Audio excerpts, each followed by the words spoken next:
నాకు అత్యంత ప్రియులైన సత్యాన్వేషకులందరికీ మరోసారి ప్రభువైన యేసుక్రీస్తు వారి శుభనామంలో వందనాలు, నమస్కారాలు, దైవాశీస్సులు పలుకుతూ మరోసారి కల్వరీ టీవీ ఛానల్ ద్వారా ఈ లైవ్ ఫోన్ ఇన్ ప్రోగ్రాం ద్వారా మీ ముందుకు రావడానికి నేను ఎంతో సంతోషిస్తున్నాను. దాన్ని మేము సంకల్పించాము.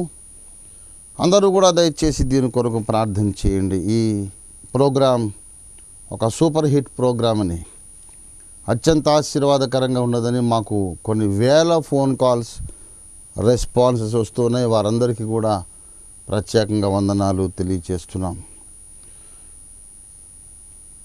ఈ దినాన నాతో పాటు ఈ స్క్రీన్ని షేర్ చేస్తున్నటువంటి, ఈ వేదికను నాతో పాటు పంచుకుంటున్నటువంటి నా సహదాసులు ఇద్దరిని మీకు పరిచయం చేస్తాను. నా కుడి చేతి వైపున ఉన్నటువంటి దైవజనులు పాస్టర్ యదిద్యా రమేష్ గారు.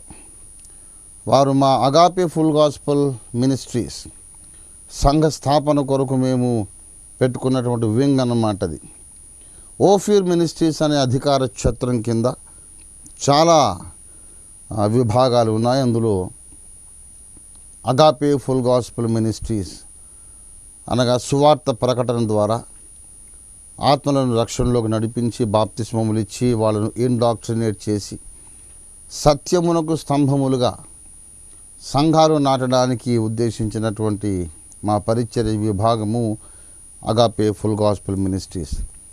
మా మినిస్ట్రీస్కి తూర్పుగోదావరి జిల్లాలో అధికార ప్రతినిధిగా పాస్టర్ యదిద్యా రమేష్ గారు ఉన్నారు. యదిద్యా సొలొమోనుకు దేవుడు పెట్టినటువంటి పేరు యదిద్యా, యెహోవాకు ప్రియుడు. ఆ పేరు వీరిది. రాజమండ్రిలో సంఘం నడిపిస్తున్నారు. వాళ్ళలో దేవుని వాక్య పరిచయం జరిగిస్తూ ఆత్మలను దేవుని రాజ్యం కొరకు సిద్ధపరుస్తున్నారు. వారి కొరకు మీరందరూ ప్రార్థన చేయండి. వారిని ఈ లైవ్ ఫోన్ ఇన్ ప్రోగ్రాంకి స్వాగతిద్దాం. అలాగే నా ఎడమ చేతి వైపు ఉన్నటువంటి ఈ నా సహదాసుడు పాస్టర్ యేసు, వారి పేరే యేసు.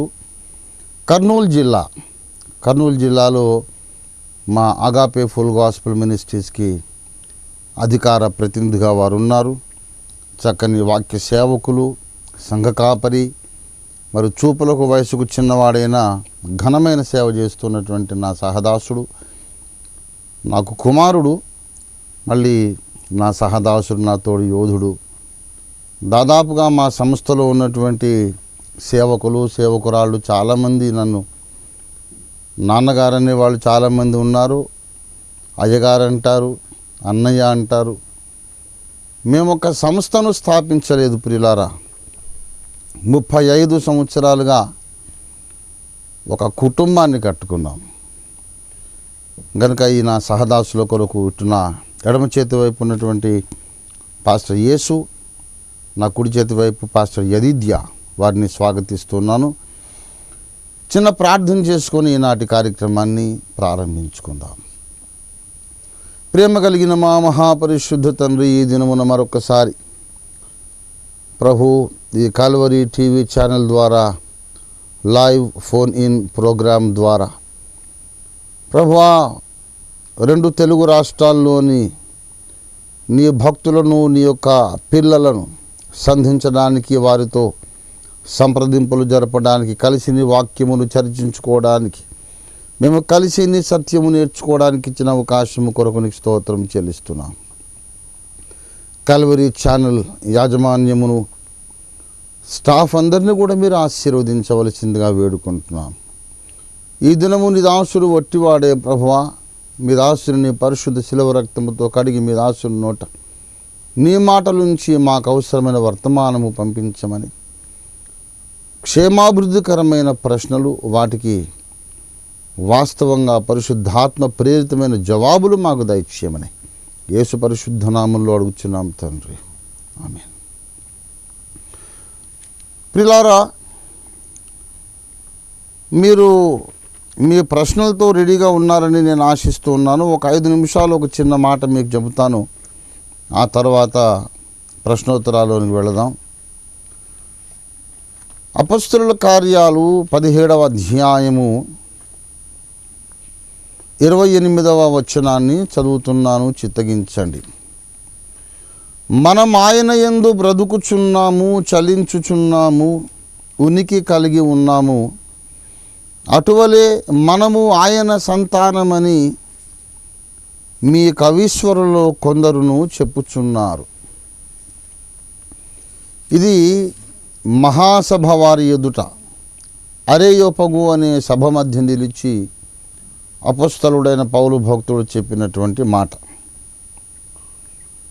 వారి కవీశ్వరులు, ఏథెన్సు వారి కవీశ్వరులు ఇలా చెప్పారట. ఏమని చెప్పారంటే మనము దేవుని సంతానమని చెప్పారట.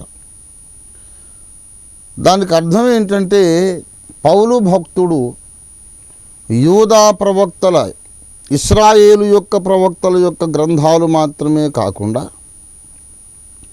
Non Jewish prophetic literature, religious literature, యూదేతర మతాల వారి యొక్క కవులు, రచయితలు, ప్రవక్తలు వారు వ్రాసినటువంటి గ్రంథాలను కూడా చాలా మటుకు చదివి ఉన్నాడు పౌలు భక్తుడు. మనము దేవుని పిల్లలమని మోషే చెప్పుచున్నాడు. మనము దేవుని పిల్లలమని యెషయా, ఇర్మియా చెప్పుచున్నాడు. అంటే ఈ ఏథెన్సు వారికి అంత సరిగా మనస్సును పట్టదు, వారికి నచ్చదు, వారికి అర్థం కాదు. అయితే మీ కవీశ్వరులలో కొందరు ఇట్లు చెప్పుచున్నారు కదా, మనము దేవుని పిల్లలమై ఉండి దైవత్వమును ఎలా ఊహించుకోవాలి? మరి మనల్ని కన్న దేవుడు మనకన్నా బలవంతుడై చక్కని వాడై ఉంటాడు, కానీ మనకన్నా శక్తిహీనుడుగా ఉండడు కదా. మనం ఆయన సంతానమై ఉండి మనుషుల చమత్కార కల్పనల వలన మలచబడిన బంగారమునైనను, వెండినైనను, రాతినైనను దేవత్వము పోలి ఉన్నదని తలంపకూడదు అంటాడు.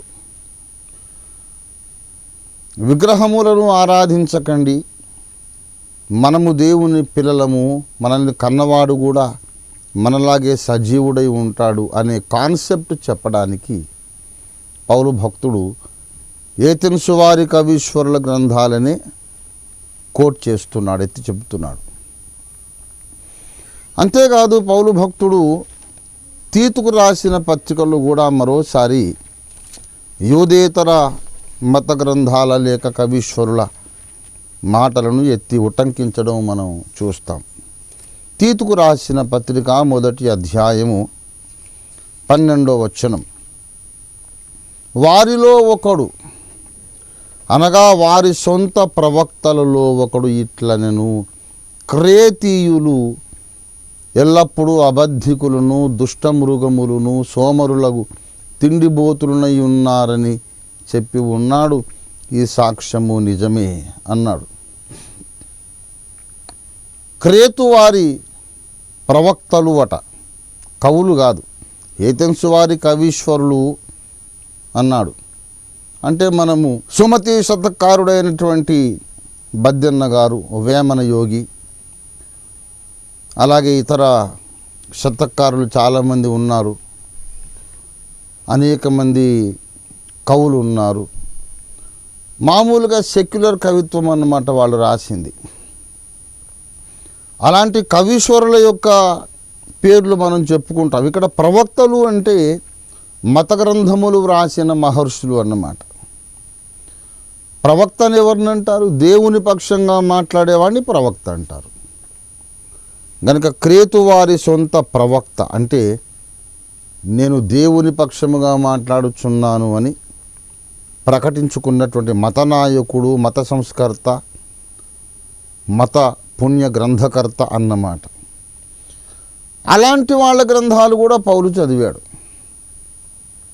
ఇవాళ నేను వేదములలో నుండి యేసు ప్రభువును ప్రకటిస్తున్నాను, ఖురాన్లో నుండి ప్రకటిస్తున్నాను అంటే చాలామంది నన్ను విమర్శిస్తున్నారు. వేదాల గొడవ మనకెందుకండి? వేదాల గొడవ మనకెందుకు చెప్పండి? ఓఫీర్ గారు హిందువా, క్రైస్తవుడా? అసలు అది తెలుసండి ముందు. బైబిల్ చెప్పాడు ఆయన, వేదాలు చెబుతాడు. అని చాలామంది విమర్శిస్తున్నారు. ఈ విమర్శకుల్లో చాలామంది అసలు వాళ్ళ వైపు మనం చూడాల్సినంత, వాళ్ళ మాట విని పట్టించుకోవాల్సినంత అర్హత కూడా లేని వాళ్ళు అయితే చాలా డ్యామేజ్ అనేది చేస్తూ ఉన్నారు.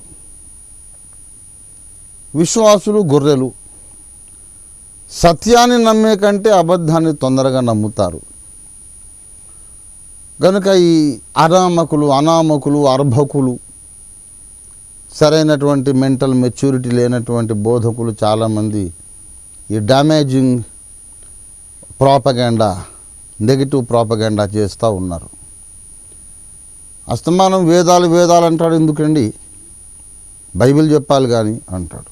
అన్యుల మత గ్రంథాలు మనకెందుకు అంటున్నారు. మరి ఏథెన్సు వారి కవీశ్వరుల గ్రంథాలు ఎందుకు పౌలు ఉటంకించాడు? క్రేతు వారి ప్రవక్తల గ్రంథాల్లో ఇలాగున్నదని ఎందుకు చెప్పాడు అని నేను అడుగుతున్నాను. అపోస్తలుడైన పౌలును ఖచ్చితంగా సేవా పద్ధతుల విషయంలో అనుకరించడానికి ప్రయత్నిస్తున్న వ్యక్తిని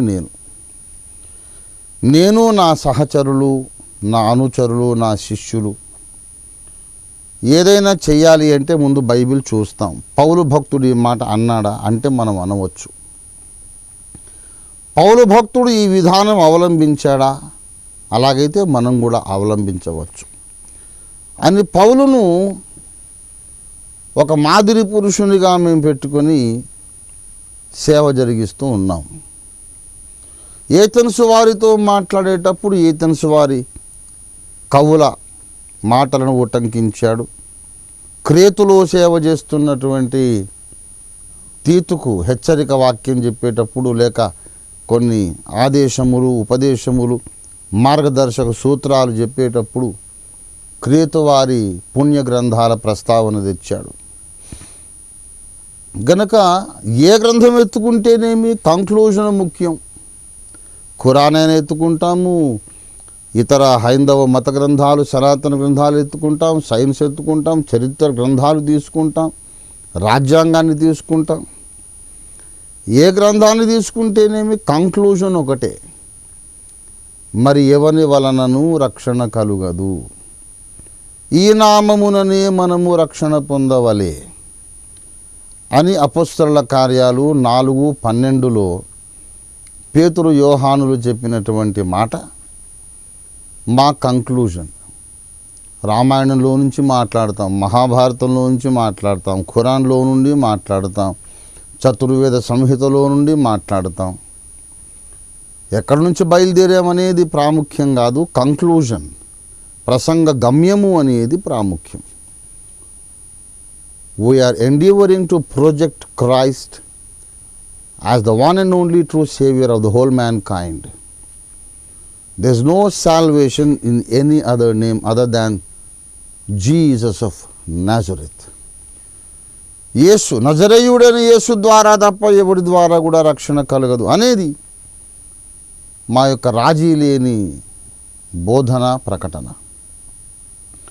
అందుచేత ప్రియులారా, వేరే మతమునకు చెందిన వాళ్లను మనము ప్రశంసించగానే మనం ఏదో ఘోరమైన అపచారం చేసినట్టు భావించవద్దు. అన్నట్టు ఇవాళ మహాత్మా గాంధీ జయంతి, అక్టోబర్ 2 మహాత్మా గాంధీ జయంతి. ఈ గాంధీ జయంతి సందర్భంగా నేను స్థాపించినటువంటి రాష్ట్రీయ క్రైస్తవ పరిషత్ శాఖలు 2 తెలుగు రాష్ట్రాల్లో అనేక స్థలాలలో ఊరేగింపులు, మౌనంగా శాంతి ర్యాలీలు నిర్వహించారు. మహాత్మా గాంధీ గారి జయంతిని రంజిత్ ఓఫీర్ గారు సెలబ్రేట్ చేయడం ఏంటి? మహాత్మా గాంధీ గారు క్రైస్తవుడు కాడే. ఆయన చేతిలో పట్టుకున్నది బైబిల్ కాదు, భగవద్గీత. మహాత్మా గాంధీ గారు క్రీస్తునందు మరణించలేదు, ఆయన ఇష్టదైవాన్ని తలుచుకొని మరణించారు. మరి ఓఫీర్ గారు క్రైస్తవులా కాదా? ఒక హిందువుగా పుట్టి, హిందువుగా గర్వించి, హిందువుగా మరణించిన జాతిపిత గాంధీజీ గారి యొక్క జన్మ దినాన్ని, జయంతిని ఓఫీర్ గారు, ఆర్కేపీ వాళ్ళు ఎందుకు సెలబ్రేట్ చేస్తున్నారు? ఎటు వెళ్ళిపోతున్నారు వీళ్ళు, అసలు ఏం చేస్తున్నారు వీళ్ళకైనా తెలుసా అని చాలామంది నివ్వెరపోతున్నారు. నేను చెబుతున్నాను, మహాత్మా గాంధీ గారు క్రైస్తవుడు కాదు. ఆయన చెప్పిన మాట ఏంటంటే, I like Christianity but not Churchianity. Show me one true Christian, the next moment I'm a Christian అన్నారు ఆయన. కొత్త నిబంధన బాగా చదివారు. బ్రిటిష్ వాళ్ళ తుపాకులు ఫిరంగుల కంటే కూడా బలమైన ఆయుధం ఒకటి ఉన్నది, అది అహింస అనే ఆయుధం అనే సత్యాన్ని నేను యేసుక్రీస్తునాథుని పర్వత ప్రసంగంలో నుండి నేర్చుకున్నానని బహిరంగంగా బాహాటంగా ఒప్పుకున్నటువంటి యథార్థపరుడు మహాత్మా గాంధీజీ. వారి మత విశ్వాసాలు వారికి ఉన్నాయి, దానికి మనం అభ్యంతరం చెప్పాల్సిన అవసరం లేదు. ఆయనకు అన్నీ తెలుసు, సువార్త విన్నారు. నేను కూడా క్రైస్తవుడిని కావాలని సౌత్ ఆఫ్రికాలో వెళ్ళారు. ఆ తెల్లవాళ్ళ చర్చిలోనికి రానివ్వకుండా గెంటి వేశారు. గాంధీజీ గాయపడ్డారు, బాధపడ్డారు, మానసికంగా గాయపడ్డారు. అప్పుడు అన్నారు, యేసు ప్రభువు వారి బోధనలు చాలా ఉత్తమమైనవి, కానీ క్రైస్తవుల నడక యేసు బోధన ప్రకారం లేదు. I like Christianity but not churchianity అన్నారు ఆయన. ఆ తర్వాత ఆయన హిందువుగానే కొనసాగడానికి ఇష్టపడ్డారు, హిందువుగానే మరణించారు. పర్వాలేదు, దానికి ఇప్పుడు మనమేం చేయలేము. కానీ ఆయన మత విశ్వాసాలు ఎలాగున్నప్పటికీ వారు చెప్పిన ఉత్తమమైనటువంటి ఉపదేశాలు చాలా ఉన్నాయి. మన దేశం అధిక శాతం ప్రజలు, ఎవరో ఒకరో ఇద్దరు తప్ప, మహాత్మా గాంధీజీని జాతిపితగా, the father of the nation అని గౌరవిస్తున్నారు. జాతిపితగా మహాత్మా గాంధీని గౌరవిస్తున్న వారు గాంధీ గారి ఉపదేశాలు బాగా తెలుసుకొని ఉంటే గ్రాహం స్టెయిన్స్ హత్య లాంటి ఘోరమైన ఉదంతాలు జరగవు. గాంధీ గారి యొక్క బోధలు బాగా తెలుసుకొని ఉంటే ఈనాడు చర్చిలను కూలగొట్టడం, తగలబెట్టడం లాంటి దురంతాలు జరగవు. ప్రియులారా, గాంధీ గారు చెప్పారు, ఒక స్త్రీ, ఒక ఆడపిల్ల అర్ధరాత్రి వేళ ఏదైనా పని ఉంటే బయటికి వెళ్ళి నిర్భయంగా సంచరించి మళ్ళీ క్షేమంగా అర్ధరాత్రి అయినా సరే ఇంటికి రాగలిగేటటువంటి క్షేమము నా దేశంలో స్త్రీలకు ఉన్నప్పుడే నేను నా భారతదేశానికి స్వాతంత్రం వచ్చిందని ఒప్పుకుంటాను. ఆడపిల్ల అర్ధరాత్రి బయటికి వెళితే క్షేమము లేదు అనే పరిస్థితి ఉన్నంత వరకు నా దేశానికి స్వాతంత్రం వచ్చినట్టే కాదు అన్నారు ఆయన. గనుక మహాత్మా గాంధీ గారి స్ఫూర్తి, వారి బోధనలోని స్ఫూర్తిని పొంది మనం ఆడపిల్లల పట్ల వివక్ష అనే దాన్ని వెంటనే అరికట్టాలి. స్త్రీల మీద అత్యాచారాలు ఈ రోజుల్లో రాను రాను ఎక్కువైపోతున్నాయి. నిర్భయ చట్టము అమలులోకి వచ్చిన తర్వాతనే నిర్భయంగా చాలామంది అత్యాచారాలు, మానభంగాలు చేశారు. పోలీస్ స్టేషన్లలో కేసులు నమోదైనాయి. ఆడపిల్ల అయితే చాలు, 6 ఏళ్ల పసిపాపైనా 60 ఏళ్ల ముసలిదైనా పర్వాలేదు, అత్యాచారం చేయడానికి ఈ మగ మానవ మృగాలు ఎగబడుతున్నారు. మహాత్మా గాంధీ గారిని గౌరవించే ప్రతి ఒక్కరూ కూడా, మహాత్మా గాంధీ గారిని రెస్పెక్ట్ చేసే ప్రతి ఒక్కరూ కూడా ఈ స్త్రీల పట్ల ఉన్నటువంటి వివక్ష, చిన్న చూపు, వారి పట్ల సమాజం చేస్తున్నటువంటి అత్యాచారాలను అరికట్టడానికి ప్రయత్నం చేయాలి. ఈనాడు తెలంగాణ రాష్ట్ర ముఖ్యమంత్రి గౌరవనీయులు కల్వకుంట్ల చంద్రశేఖరరావు గారు ఈవ్ టీజర్స్ను అణిచివేయాలి అనే ఒక ప్రత్యేకమైనటువంటి సంకల్పం కలిగి ఉన్నారు. షీ టీమ్ అనే ఒక టీంను కూడా వారు ఫామ్ చేశారు. పోలీస్ డిపార్ట్మెంట్లోనే షీ టీమ్ అనే ఒక టీం ఉంది. వారు మఫ్టీలో సంచరిస్తూ ఉంటారు, పోలీసు డ్రెస్సుల్లో ఉండరు. కానీ ఆయా బస్టాండ్స్లో, జనసమ్మర్దం కలిగినటువంటి మార్కెట్ ప్లేసెస్లో, అక్కడక్కడ రహస్యంగా ఉంటారన్నమాట. ఆడపిల్ల పట్ల వెకిలిగా ప్రవర్తించే మగవాళ్లను స్పై కెమెరాస్లో ఫోటోలు తీస్తూ ఉంటారు. అలా ఎవరైతే ఆడపిల్లల్ని వేధిస్తున్నారో వాళ్ళ మీద వెంటనే చర్యలు తీసుకుంటారు. అలాగే మనం ఎవరమైనా ఒకవేళ మన కంట్లో అటువంటి దృశ్యం పడితే, మన దృష్టిలో పడితే, ఒకవేళ మనం చూస్తుండగా ఎవరైనా వెకిలిగా ఆడపిల్లల పట్ల వేధిస్తూ ప్రవర్తిస్తూ ఉంటే వెంటనే 100 100కి ఫోన్ చేయాలి. వెంటనే షీ టీమ్ 5-10 నిమిషాల్లో ఆ స్థలానికి చేరుకొని ఆ దుండగుణ్ణి అరెస్ట్ చేస్తారు. ఈ విధమైనటువంటి చట్టాలు ఇంకా రావాలి. ఆడపిల్లల పట్ల అత్యాచారం చేయాలి అంటే మగవాడు గడగడ వణికి భయంతో చావాలి. అటువంటి పరిస్థితి రావాలి. అప్పుడు మహాత్మా గాంధీ గారి ఆశయాలు మనం నెరవేర్చిన వాళ్ళం అవుతాం. గాంధీ జయంతి అంటే గాంధీ గారి విగ్రహానికి దండ వేయటం ఒకటే సరిపోదు. అంటరానితనం అనే దాన్ని నిర్మూలించినప్పుడే మనం నిజంగా మహాత్మునికి నివాళి అర్పించినట్టు అవుతుంది. ఆయన ఏ దేవుని నమ్ముకున్నాడు, ఎక్కడికి వెళ్ళాడు, అది ఆయన ఇష్టం, దేవుని ఇష్టం. ఆ సబ్జెక్టు మనకు అవసరం లేదు. కానీ భూమి మీద మాత్రం ఆయన ఒక మహానాయకుడు. ఆయన అన్నారు,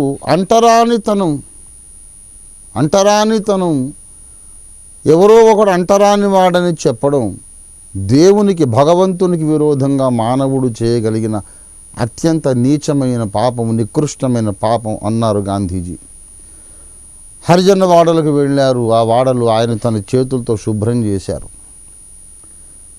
గనక గాంధీ గారి విగ్రహానికి మాలలు వేయడం మంచిదే, కానీ దాంతోపాటు కొంత మనం శుభ్రత కూడా పాటిస్తే మంచిది. మరొక విషయం ఏంటంటే, ఇదే రోజు అక్టోబర్ 2 దివంగత ప్రధానమంత్రి లాల్ బహదూర్ శాస్త్రి గారి జన్మదినం కూడా. అధికారంలో ఉండి కూడా వారు ఆస్తులు సంపాదించుకోకుండా నిస్వార్థంగా సేవలు అందించారు. కనుక లాల్ బహదూర్ శాస్త్రి గారిని అధికారులందరూ, బ్యూరోక్రాట్స్ అందరూ, పరిపాలకులందరూ స్ఫూర్తిగా తీసుకోవాలని మనవి చేస్తున్నాం. కనుక రాష్ట్రీయ క్రైస్తవ పరిషత్ అనేది ఒక విశాల హృదయం కలిగినటువంటి సంస్థ. మా ఉద్యమానికి చేయూతనివ్వండి, చేతులు కలపండి. ఎవరో ప్రశ్నతో సిద్ధంగా ఉన్నారు, చూద్దాం. ఎవరండి? వందనాలు బ్రదర్. ఎవరు మాట్లాడుతున్నారు? ఒంగోలు. చెప్పండి, మీ పేరేంటి? సోంబాబు గారా? చెప్పండి. ఒంగోలు నుండి సోంబాబు గారు చెప్పండి, మీ ప్రశ్న ఏమిటి, సందేహం ఏమిటి? మామూలుగా అందరం ఆదివారం ఆరాధన జరిగిస్తుంటాం కదా. అవును, చెప్పండి. ఆదివారం మనం ఆరాధన జరిగిస్తున్నాం, కానీ ప్రకాశం జిల్లాలో సుమారు ఒక 1000 సంఘాల దాకా సెవెంత్ అడ్వెంటిస్ట్ సంఘాలు ఉన్నాయి సార్. ఓకే, అలాగే చెప్పండి. చెప్పండి బ్రదర్. మరి వాళ్ళేమో బాగా ధనవంతులు, మంచి బిల్డింగ్స్ కట్టుకొని ఎక్విప్మెంట్స్ అంతా చూసుకొని 7th డేనే ఎక్కువ ఫోకస్ చేస్తూ ఉన్నారు. వాళ్ళకి సమాధానం చెప్పడానికి మన దగ్గర ఏమన్నా ప్రశ్నలు ఉంటే నేను నోట్ చేసుకుంటాను సార్. తప్పకుండా. నేను మీ స్వరము నాకు రీసౌండ్ వస్తుంది కనుక ఇప్పుడు ఈ ఫోన్ కట్ చేసి చెబుతున్నాను, శ్రద్ధగా ఆలకించండి. ఒంగోలు నుండి సోంబాబు గారు అడిగిన ప్రశ్న ఏమిటంటే, ప్రకాశం జిల్లాలో దాదాపు 1000 మంది కంటే ఎక్కువ, 1000 కంటే ఎక్కువ సెవెంత్ డే అడ్వెంటిస్ట్ సంఘాలు ఉన్నాయి. వాళ్ళు 7వ దినం శనివారం విశ్రాంతి దినంగా పాటిస్తూ ఆరాధించుకుంటున్నారు. మరి ఈ విషయంలో మన సమాధానం ఏమిటని ఒంగోలు నుండి సోంబాబు గారు అడిగారు. మరి సోంబాబు గారు ఇంకా మిగతా ప్రజలందరూ, సకల ప్రజలు కూడా చాలా శ్రద్ధగా ఆలకించాల్సిన విషయం. విశ్రాంతి దినము, శనివారం విశ్రాంతి దినం పాటించాలి అని పాత నిబంధన గ్రంథంలో దేవుడు 10 ఆజ్ఞల్లోనే ఒకటి చెప్పాడు. 4వ ఆజ్ఞ అదే. విశ్రాంతి దినమును పరిశుద్ధమైనదిగా ఆచరించుటకు జ్ఞాపకం ఉంచుకొనుము. అది 4వ ఆజ్ఞ. ఇది నిత్య నిబంధన అని కూడా అన్నాడు. తరతరములకు ఇది మీకు నాకు మధ్య నిత్య నిబంధన అన్నాడు. గనక సెవెంత్ డే అడ్వెంటిస్ట్ వారు చెప్పే ఆర్గ్యుమెంట్ ఎంత కన్విన్సింగ్గా ఉంటుంది అంటే, నేను వ్యక్తిగతంగా కూడా కొంత టెంప్ట్ అయ్యాను. అసలు నేను కూడా సెవెంత్ డే అడ్వెంటిస్ట్ అయిపోతే బాగుండని. చాలా కన్విన్సింగ్ ఆర్గ్యుమెంట్స్ ఉన్నాయి వాళ్ళ దగ్గర. ఇప్పుడు 10 ఆజ్ఞల్లో అబద్ధం ఆడకూడదు, వ్యభిచారం చేయకూడదు, ఆ తర్వాత నరహత్య చేయకూడదు ఇత్యాది అనేక ఆజ్ఞలు ఉన్నాయి. పొరుగువాని భార్యను ఆశించకూడదని. ఈ సకలమైన ఆజ్ఞలనేమో మనం పాటిస్తున్నాం. విగ్రహారాధన చేయకూడదని ఆజ్ఞ పాటిస్తున్నాం. నేను తప్ప వేరొక దేవుడిని కొనకూడదని ఆజ్ఞను పాటిస్తున్నాం. 10 ఆజ్ఞల్లో 9 ఆజ్ఞలను కూడా మనం ఈనాటికి పాటిస్తూ ఒక 4వ ఆజ్ఞ ఒక్కదాన్ని మాత్రమే ఎందుకు వదిలిపెట్టేశాము? ఇది క్రమము కాదు కదా అనేది సెవెంత్ అడ్వెంటిస్ట్ వారి వాదన. నేను చెబుతున్నాను, I almost was convinced that I should become a seventh Adventist. ఏం తప్పేముందండి, శనివారం ఆరాధన చేసుకుంటే మంచిదే ధర్మశాస్త్ర ప్రకారం అనుకున్నాను. కానీ ఒక వచనం పౌలు భక్తుడు రాశాడు, అది అడ్డం వచ్చింది. కొలసీ పత్రిక 2వ అధ్యాయము 16వ వచనంలో ఇలాగ పౌలు చెబుతున్నాడు, కాబట్టి అన్నపానముల విషయములోనైనను పండుగ, అమావాస్య, విశ్రాంతి దినం అను వాటి విషయములోనైనను మీకు తీర్పు తీర్చనివ్వనికి అవకాశం ఇయ్యకుడి. ఇవి ఛాయయే గాని, ఇది ఛాయ నీడయే గాని నిజస్వరూపము క్రీస్తులో ఉన్నది అన్నాడు పౌలు భక్తుడు. ప్రియమిత్రులారా, గమనించాలి, అన్నపానములు ఇవన్నీ ఛాయ. ఇవి తినొచ్చు, ఇవి తినకూడదు అనేది ఛాయ.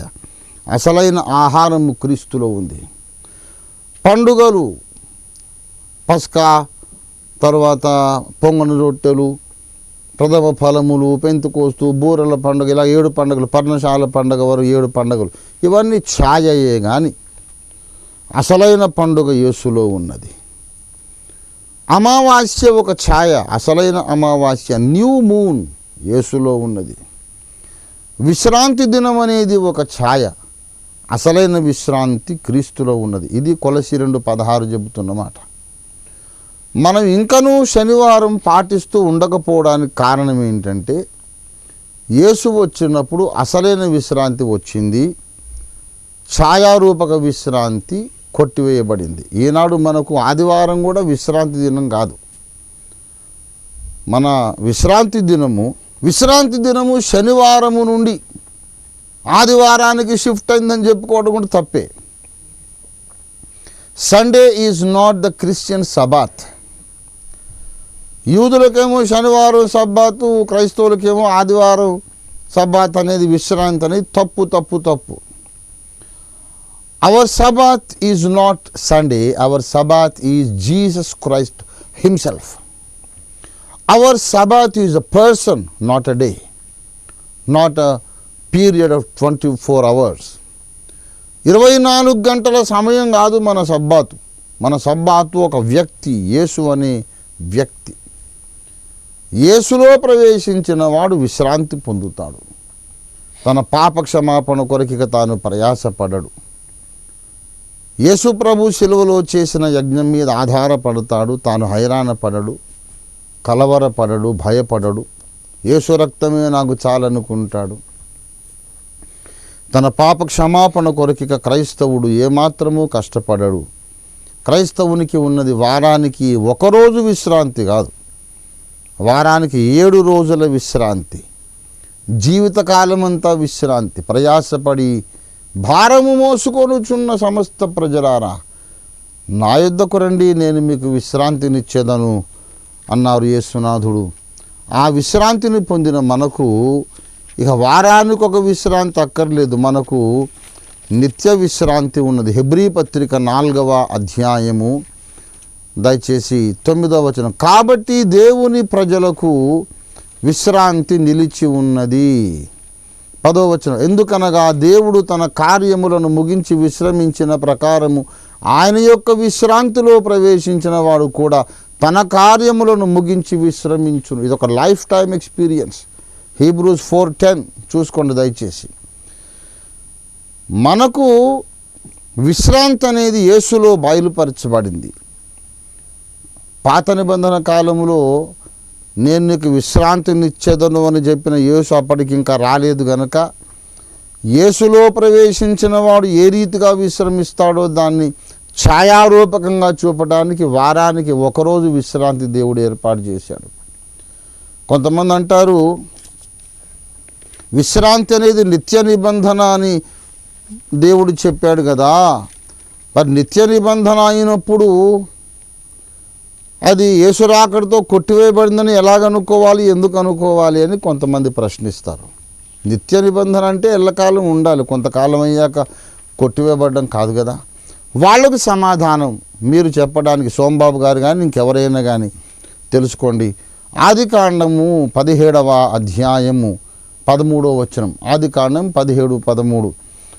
నీ ఇంట పుట్టినవాడును నీ వెండితో కొనబడిన వాడును తప్పక సున్నతి పొందవలెను. అప్పుడు నా నిబంధన మీ శరీరమందు నిత్య నిబంధనగా ఉండును. విశ్రాంతి దినం ఒక్కటే కాదు, తరతరములకు నిత్య నిబంధన.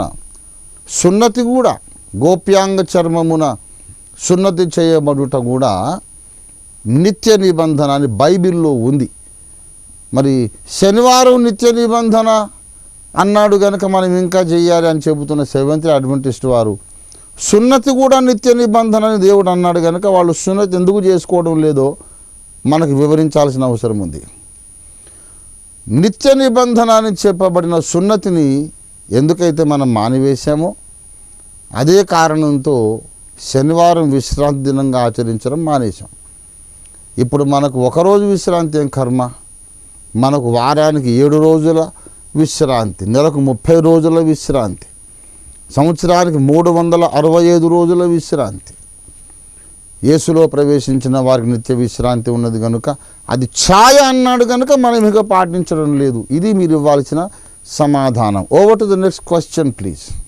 Yes please. ఎవరున్నారండి లైన్లో? ఎవరున్నారు? వందనాలు బ్రదర్. మీరెవరు? మీ పేరు? బాలస్వామి మాట్లాడుతున్నా. బాలస్వామి గారా? ఎక్కడి నుంచి? హైదరాబాద్ నుండి. హైదరాబాద్. చాలా సంతోషం, చెప్పండి.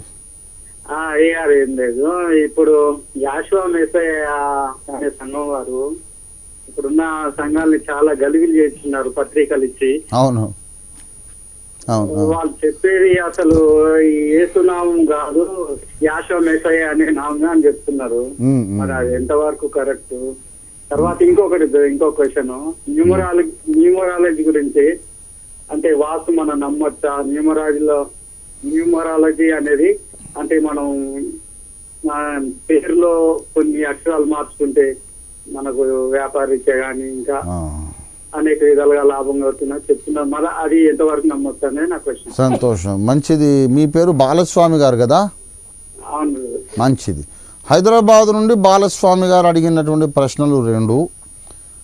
యెషువా మెస్సియా అనే సమాజము వారు మరి యేసు అన్న, యెహోవా అన్న, జీసస్ అన్న ఇవన్నీ కూడా దేవుని పేర్లు కాదు, మీకు రక్షణ రాదు, మీరు యెషువా మెస్సియా అనే నామమే ఉచ్చరించాలి, యెషువా మెస్సియా నామమున ప్రార్థన చేయాలి, యెషువా మెస్సియా నామమున బాప్తిస్మం పొందాలి, అప్పుడే మీకు రక్షణ కలుగుతుంది. ఈ పేరుగాక ఇంకా ఏ పేరు ఉచ్చరించినా అవన్నీ దైవనామములు కాదు కనుక మీకు రక్షణ కలగదని చాలామందిని గలిబిలి చేస్తున్నారు. దానికి మన సమాధానం ఏమిటని అడిగారు. తర్వాత వాస్తు, న్యూమరాలజీ ఈ 2 కూడా బాలస్వామి గారు ప్రస్తావించారు. వాస్తును మనం నమ్మవచ్చునా, న్యూమరాలజీని నమ్మవచ్చునా, ఈ 2 విషయాలు అడిగారు. మొత్తం 3 ప్రశ్నలు అడిగారు. నేను చెబుతాను, గమనించండి. ఈ యెషువా మెస్సియా సమాజము వారికి చెప్పాల్సిన సమాధానము కానీ, సెవెంత్ డే వారికి చెప్పాల్సిన సమాధానం కానీ, యెహోవా సాక్షులు అనే సమాజం వారికి చెప్పాల్సిన సమాధానం కానీ, ఈ సకల విధములైన కల్ట్స్ ఉన్నాయి, వీటికి అన్నిటికీ మనం చెప్పవలసిన సమాధానము దేవుని వాక్యంలో నుండి ఎలా చెప్పాలో దేవుడు నా చేత రచింపజేసినటువంటి గ్రంథము సింహనాదం అనే ఈ గ్రంథం. తప్పక తెప్పించుకొని చదవండి. మీ దగ్గర ఒక రికార్డు ఉంటుంది. ఆథెంటిక్గా మీరు పదే పదే చదివి సాధికారముగా మీరు సమాధానం చెప్పగలుగుతారు. ప్రస్తుతానికి నేను సమాధానం చెబుతాను. యెషూవా మెస్సియా అనేది హెబ్రీ భాషా పదము. కొత్త నిబంధన వ్రాయబడింది హెబ్రీ భాషలో కాదు, గ్రీకు భాషలో వ్రాయబడింది. పౌలు భక్తుడు దేవుని నామమును, లూకా భక్తుడు అపొస్తలుల కార్యాలు రాసినప్పుడు కూడా గ్రీకు భాషలో రాశాడు కానీ హెబ్రీలో రాయలేదు. కనుక హెబ్రీ భాషలో మెస్సియా అనే మాటకు పర్యాయ పదముగా క్రిస్టోస్ అనే మాట రాయబడింది. ఈసూస్ క్రిస్టోస్ అది గ్రీకు భాషా రూపము. ఈసూస్ క్రిస్టోస్. దాన్ని లాటిన్లో యూసస్ అన్నారు. ఆ యూసస్ అన్నందుకే IEUSUS అది లాటిన్ ఉచ్చారణ. కనుక ప్రియులారా, యెషూవా మెస్సియా అని కాక వేరే విధంగా పలిగితే రక్షణే ఉండదు అనే మాట నిజమైతే పేతురు, యోహాను, పౌలు వీళ్ళందరూ నరకానికి పోయినట్టే లెక్క. ఇక మనం ఈ మతంలో ఉండడమే వ్యర్థం. ఈసూస్ క్రిస్టోస్ అని చెప్పుకుంటూ గ్రీకు భాషలో బైబిల్ రాసి గ్రీకు భాషలో గ్రీకు ఉచ్చారణతో యేసునామాన్ని పిలిచి పౌలు, పేతురు, యోహాను పరలోకానికి వెళ్ళగలిగి ఉంటే మనం కూడా అలాగే వెళ్తాము. ఏం కంగారు పడక్కర్లేదు. హెబ్రీ భాషా ఉచ్చారణే పలకాలని వారు అంటున్నారు. అయితే అసలు కొత్త నిబంధన క్రైస్తవులం, కొత్త నిబంధన హెబ్రీలో రాయబడలేదు. కొత్త నిబంధన యొక్క ఒరిజినల్ వ్రాత ప్రతులలో ఎక్కడ కూడా యెషూవా మెస్సియా అని కాకుండా ఈసూస్ క్రిస్టోస్ అని రాయబడి ఉంది. మీరు ACTC లాంటి వేదాంత కళాశాలకు వెళ్ళొచ్చు. అక్కడ బైలింగ్వల్ బైబిల్ ఉంటుంది. ఒకవైపు ఒరిజినల్ టెక్స్ట్ ఉంటుంది, ఇంకోవైపు ఈ నిలువు గీత తర్వాత ఇటు ఇంగ్లీష్ ఉంటుంది. కనుక మీరు ఆ గ్రంథం, మీరు బైబిల్ గ్రంథాన్ని మీరు టాలీ చేసుకోవచ్చు. అది అనవసరమైన వివాదం లేవదీస్తున్నారు, దాన్ని మీరు పట్టించుకోనక్కర్లేదు. నజరేయుడైన యేసు అని చెప్పిన, జీసస్ ఆఫ్ నాజరేత్ అని చెప్పిన, ఈసూ మసీ అని చెప్పిన తప్పకుండా మీకు రక్షణ కలుగుతుంది. ఇంకొక మాట ఏంటంటే వాస్తు మనం నమ్మవచ్చునా అన్నారు. వాస్తు అనేది అష్టదిక్పాలకులు ఉన్నారు అనే నమ్మకం మీద ఆధారపడినటువంటి ఒక శాస్త్రం. ఆగ్నేయమునకు అగ్నిదేవుడు అధిపతి, వాయవ్యమునకు వాయుదేవుడు అధిపతి, ఇంద్రుడు, శని, కుబేరుడు, ఇలాగా అష్టదిక్పాలకులు ఉన్నారు అనే ఒక నమ్మకం హిందూ ధర్మంలో ఉంది. ఒక్కొక్క దిక్కుకు ఒక్కొక్క దేవత అధిపతిగా ఉంటాడు. ఆయనకు ప్రీతికరంగా మనం కార్యాలు చేయాలి. అగ్ని ఉండవలసిన వైపు నీరు ఉండకూడదు. ఎక్కడ ఎత్తు ఉండాలో అక్కడ ఎత్తు, ఎక్కడ పల్లం ఉండాలో అక్కడ పల్లం, ఇలా ఉండాలి అని మన దేశం నమ్ముతోంది. నేను వాస్తును నమ్మడం లేదు. కానీ నేను ఒక ఇల్లు కడితే మాత్రం వాస్తు ప్రకారమే కడతాను. ఎందుకు కడతానో చెబుతున్నా. రేపు ఏదైనా నాకు అవసరం వచ్చి నా ఇల్లు అమ్మాలనుకున్నాను అనుకోండి, వాస్తు పట్ల నాకు నమ్మకం లేదు, కానీ కొనేవాడికి ఉంటుంది నమ్మకం. మనం ఏదో గాలి వెలుగు వచ్చేటట్టు చూసి మనం ఏదో విశాలంగా చక్కగా ఇల్లు కట్టుకున్నాం, అవసరానికి అమ్మాలనుకుంటే ఎవ్వడు కొనడు. దేశానికి నమ్మకం ఉంది కనుక ఏదో సింపుల్గా వాస్తు శాస్త్ర రీత్యా ఇటు గుమ్మం ఉండాలి, ఇటు ఎత్తు ఉండాలి, ఇటు బరువు ఉండాలని ఏదో చెబుతారు. ఆ ప్రకారంగా కట్టుకున్నందువల్ల నష్టమేమీ లేదు. వాళ్లకు ఒక దిక్కు ఒక దేవుడు ఉంటాడు, ఇంకో దిక్కు ఇంకో దేవుడు ఉంటాడని వాళ్ళ నమ్మిక. మనకేమో అన్ని దిక్కులో యేసయ్యే ఉంటాడని మన నమ్మకం. 8 దిక్కులున్నా 16 దిక్కులున్నా అన్ని వైపులా మన ఆవరించిన వాడు యేసయ్య. ఈశాన్యమునకు యేసే అధిపతి, నైరుతికి ఆగ్నేయమునకు ఉత్తర దక్షిణ తూర్పు పడమరలకు యేసే అధిపతి. గనుక అన్ని వైపులకు యేసే అధిపతి అయినప్పుడు ఇక ఒక్కొక్క వైపు ఒక్కో మర్యాద చేసి అవసరం ఏమున్నది? పాపము చేయకూడదు, దేవునికి విరోధమైన జీవితం జీవించకూడదు, ప్రార్థనలో గడపాలి, వాక్య ధ్యానములో గడపాలి. అప్పుడు దేవుని ఆశీర్వాదం ఉంటుంది. అమెరికా, జర్మనీ లాంటి దేశాల్లో ఎవరు వాస్తు నమ్మరు. అందిన స్థలంలో ఉన్నటువంటి అవకాశాన్ని బట్టి కట్టుకుంటారు. మరి వాళ్ళు అభివృద్ధి చెందుతున్నారుగా. ఈ శాస్త్రాలను నమ్మి మన దేశమేమో అక్కడికి వెళ్ళి చేయి జాపాల్సి వస్తుంది. కానీ వాస్తు ప్రకారము ఇల్లు కట్టలేదు కనుక ఈ నష్టం జరుగుతుందని ఆ శాస్త్రం ఎరిగిన గురువు గారు చెప్పడం, ఆ నష్టం అక్షరాల జరగడం కూడా ఎన్నో వేల సందర్భాల్లో చూస్తున్నాం. ఈ రకమైన వాస్తు ఉంటే భార్యాభర్తల కాపురం బాగుండదు. ఈ రకమైన వాస్తు ఉంటే ఇంట్లో ధనము నిలవదు. ఈ రకమైన వాస్తు ఉంటే అధిపతి యజమానికి రోడ్ యాక్సిడెంట్స్ అయిపోతాయి. ఈ రకమైన వాస్తు ఉంటే దీర్ఘకాలిక రోగాలు, మరణకరమైన రోగాలు వస్తాయి అని శాస్త్రం చెబుతుంది. మన దేశంలో ఖచ్చితంగా అది నెరవేరుతుంది. మరి అమెరికా వాళ్ళకు, చైనా వాళ్ళకు ఇదేం శాస్త్రం తెలియదు, వాళ్ళు బాగానే అభివృద్ధి చెందుతున్నారు. గనక మన దేశంలో ఉండే నమ్మకాలు ఏవైనా ఒక ప్రాంతమునకు చెందిన శక్తులు నడిపిస్తున్నటువంటి శాస్త్రాలు ఇవి. తెలంగాణ మొత్తం, ఆంధ్రప్రదేశ్ మొత్తం, శ్రీకాకుళం దాకా మంగళవారం శుభదినం కాదంటారు. వ్యాపార లావాదేవీలు మంగళవారం చేయొద్దు, తప్పు, కలిసి రాదు అంటారు, అచ్చి రాదు అంటారు.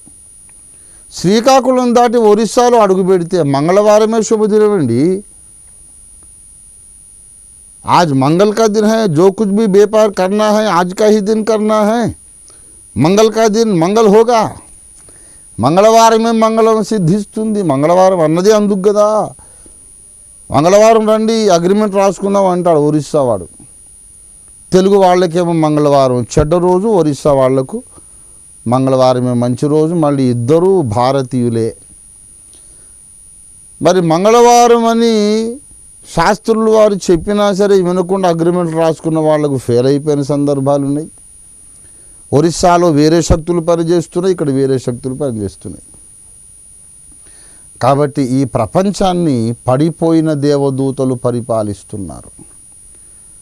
ఈ లోకమంతా దుష్టుని యందున్నది. కొన్ని శక్తులు ఉన్నాయి, అవి ఒక ప్రాంతంలో పనిచేయగలవు తప్ప అన్ని ప్రాంతాలకు చెందినవి కాదు. కాబట్టి ఈ అన్ని శక్తులకు మించినటువంటి శక్తిని మనం నమ్ముకున్నాం. మనకు వాస్తు గీస్తూ సంబంధం లేదు. అయినా మీరు ఇల్లు కట్టుకున్నా, కొనుక్కున్నా, అమ్మినా మినిమం చూడాలి. మరీ డీప్గా వెళ్ళక్కర్లేదు. ఇద్దరు వాస్తు పండితులు కూడా అగ్రి అవ్వరు. ఇలా చేస్తే మన ఇంట్లోకి లక్ష్మి వస్తుంది అంటాడు. ఆ వాస్తు పండితుడు దారిద్ర్యంలో జీవిస్తూ ఉంటాడు, పేదరికంలో. కాబట్టి డీప్గా మనం వెళ్ళనక్కర్లేదు. కానీ సింపుల్గా ఏదో ఆ మేస్త్రి గారు చెప్పినట్టు కట్టుకుంటే మీరు అమ్మాలనుకున్నప్పుడు ఆ ఇల్లు అమ్ముడు పోతుంది. లేకపోతే అమ్మబోతే అడవి, కొనబోతే కొరివిలాగా ఉంటుంది. అలా దెబ్బతిన్న క్రైస్తవ బిల్డర్స్ చాలామంది ఉన్నారు. వాస్తు అనేది మనకు పని చేయదు. నాకు ఒక పెద్ద పేరెన్నిక కన్నా ప్రఖ్యాత వాస్తు పండితుడే చెప్పాడు. నేను అడిగాను, ఈ అష్టదిక్పాలకులన్నిటికీ మూలమెవరు అంటే ఓంకారము, ప్రణవము, నాదబ్రహ్మము నాయన అన్నాడు. ఆ నాదబ్రహ్మమే యేసుక్రీస్తుగా పుట్టాడని నేను నమ్ముతున్నాను. నాదబ్రహ్మమే నావాడైనప్పుడు ఈ దిక్పాలకులు నన్ను ఏమైనా చేయగలరా అని అడిగాను. ఆయన అన్నాడు, అంత ఎత్తుకు వెళ్ళిపోయావు కనుక నీకు ఈ వాస్తు అక్కర్లేదు నాయన అన్నాడు. గనక యేసునందున్న వాళ్లకు ఏ శక్తి ఏమీ చేయలేదు. కానీ సమాజాన్ని బట్టి మనం కాస్త వాస్తు చూసి కట్టుకోవడం ఏం తప్పు కాదు. పూజలు ఏం చేయనక్కర్లా, ఆ దిశలు చెబుతారు. ఇక్కడ బాగుండాలి, ఇక్కడ గొయ్యి ఉండాలి, ఇక్కడ నువ్వు ఉండాలి అంటాడు. అలా చేస్తే తప్పేమి లేదు. ఇక న్యూమరాలజీ టోటల్లీ డిఫరెంట్. వాస్తులో కొంతమంది వ్యక్తుల ప్రస్తావన ఉంది, వాళ్ళు దేవతలన్న నమ్మకం ఉంది. న్యూమరాలజీలో ఏ దేవుడి ప్రసక్తి లేదు, ఏ రూపము లేదు, ఏ నామము లేదు. 2 రెళ్ళు 4 అవుతుంది. అది ముస్లింకైనా 2 రెళ్ళు 4, హిందువుకైనా 4, క్రైస్తవుడికైనా 2 2 are 4 అవుతుంది. ఒకరికి దేవుడే లేడు, నాస్తికుడు. ఆ నాస్తికుడికి కూడా 2 రెళ్ళు 4 అవుతుంది. ఇది సంఖ్యాశాస్త్రము. Mathematics is the only science that cannot be corrupted. ఈ న్యూమరాలజీకి మూల పురుషుడు గ్రీక్ మ్యాథమెటిషియన్ పైథాగరస్. ఆయన హిందువు కాడు, అసలు ఆయనకే ఏ దేవుడు లేడు. ఆయన కనిపెట్టారు ఏంటంటే గ్రీకు భాషలో ఆల్ఫబెట్సే నంబర్స్ అన్నమాట. వాళ్ళు రాస్తుంటే 1, 2, 3 రాసినట్టే, అంకెలు అక్షరాలు ఒకటే. తన పేరు తను రాసుకుంటూ ఇది ఒక సంఖ్యగా ఎంచుకుంటే ఈ టోటల్ వస్తుంది కదా అని ఆడుకుంటూ తన కుటుంబ సభ్యులు, బంధువులు, మిత్రులు అందరి పేర్లు రాసి ఒక డిస్కవరీ చేశాడు ఆయన బీసీ నాడు పైథాగరస్. కొన్ని రకములైన టోటల్ నంబర్ వచ్చినప్పుడు మనుషులు అభివృద్ధిలోకి వస్తున్నారు. కొన్ని టోటల్ నంబర్స్ వచ్చినప్పుడు ఒక్కొక్కరి పేరు వేరే వేరే టోటాలిటీ మొత్తం అన్ని అంకెలు కలిపి కూడితే ఒక నంబర్ వస్తుంది టోటల్గా. ఆ ఫైనల్ నంబర్ 4, 8, 6 ఇటువంటి వచ్చినప్పుడు కొంచెం ఇబ్బందుల్లో పడుతున్నారు. కనుక పేరు మార్చి చూద్దాం, అంకె మార్చి చూద్దాం అని అలాగా ఆయన కసరత్తు చేసి కనిపెట్టినటువంటి శాస్త్రము న్యూమరాలజీ. పైథాగోరియన్ టేబుల్ అనేది ఒక టేబుల్ ఉంది, చాల్డియన్ టేబుల్ అని ఇంకో టేబుల్ ఉంది. ఇందులో రంజిత్ ఓఫీర్ అనే పేరు, ఓఫీర్ OPHIR బదులు OFIR రాసుకోమంటాడు ఫర్ ఎగ్జాంపుల్. మరి అంత మాత్రాన నేను యేసునే నమ్ముతున్నాను తప్ప ఇంకో దేవుడు లేడు, ఇంకో రూపం లేదు, ఇంకో నామం లేదు. ఒక అక్షరం ఎక్స్ట్రా రాయండి, అదే ఉచ్చారణ వచ్చేటట్టు ఇంకో స్పెల్లింగ్ వేరుగా రాయండి. రంజిత్ అంటే RANJITH బదులు JIT రాయండి, లేక JEET రాయండి. ఇలాగా రంజిత్ బదులు రంజీత్ అని స్వల్పమైన మార్పులు చేస్తారు. ఆ మార్పు చేయకముందు యేసు ప్రభువునే ప్రార్థించాను, ఆ మార్పు చేసిన తర్వాత యేసు ప్రభువునే ప్రార్థించాను.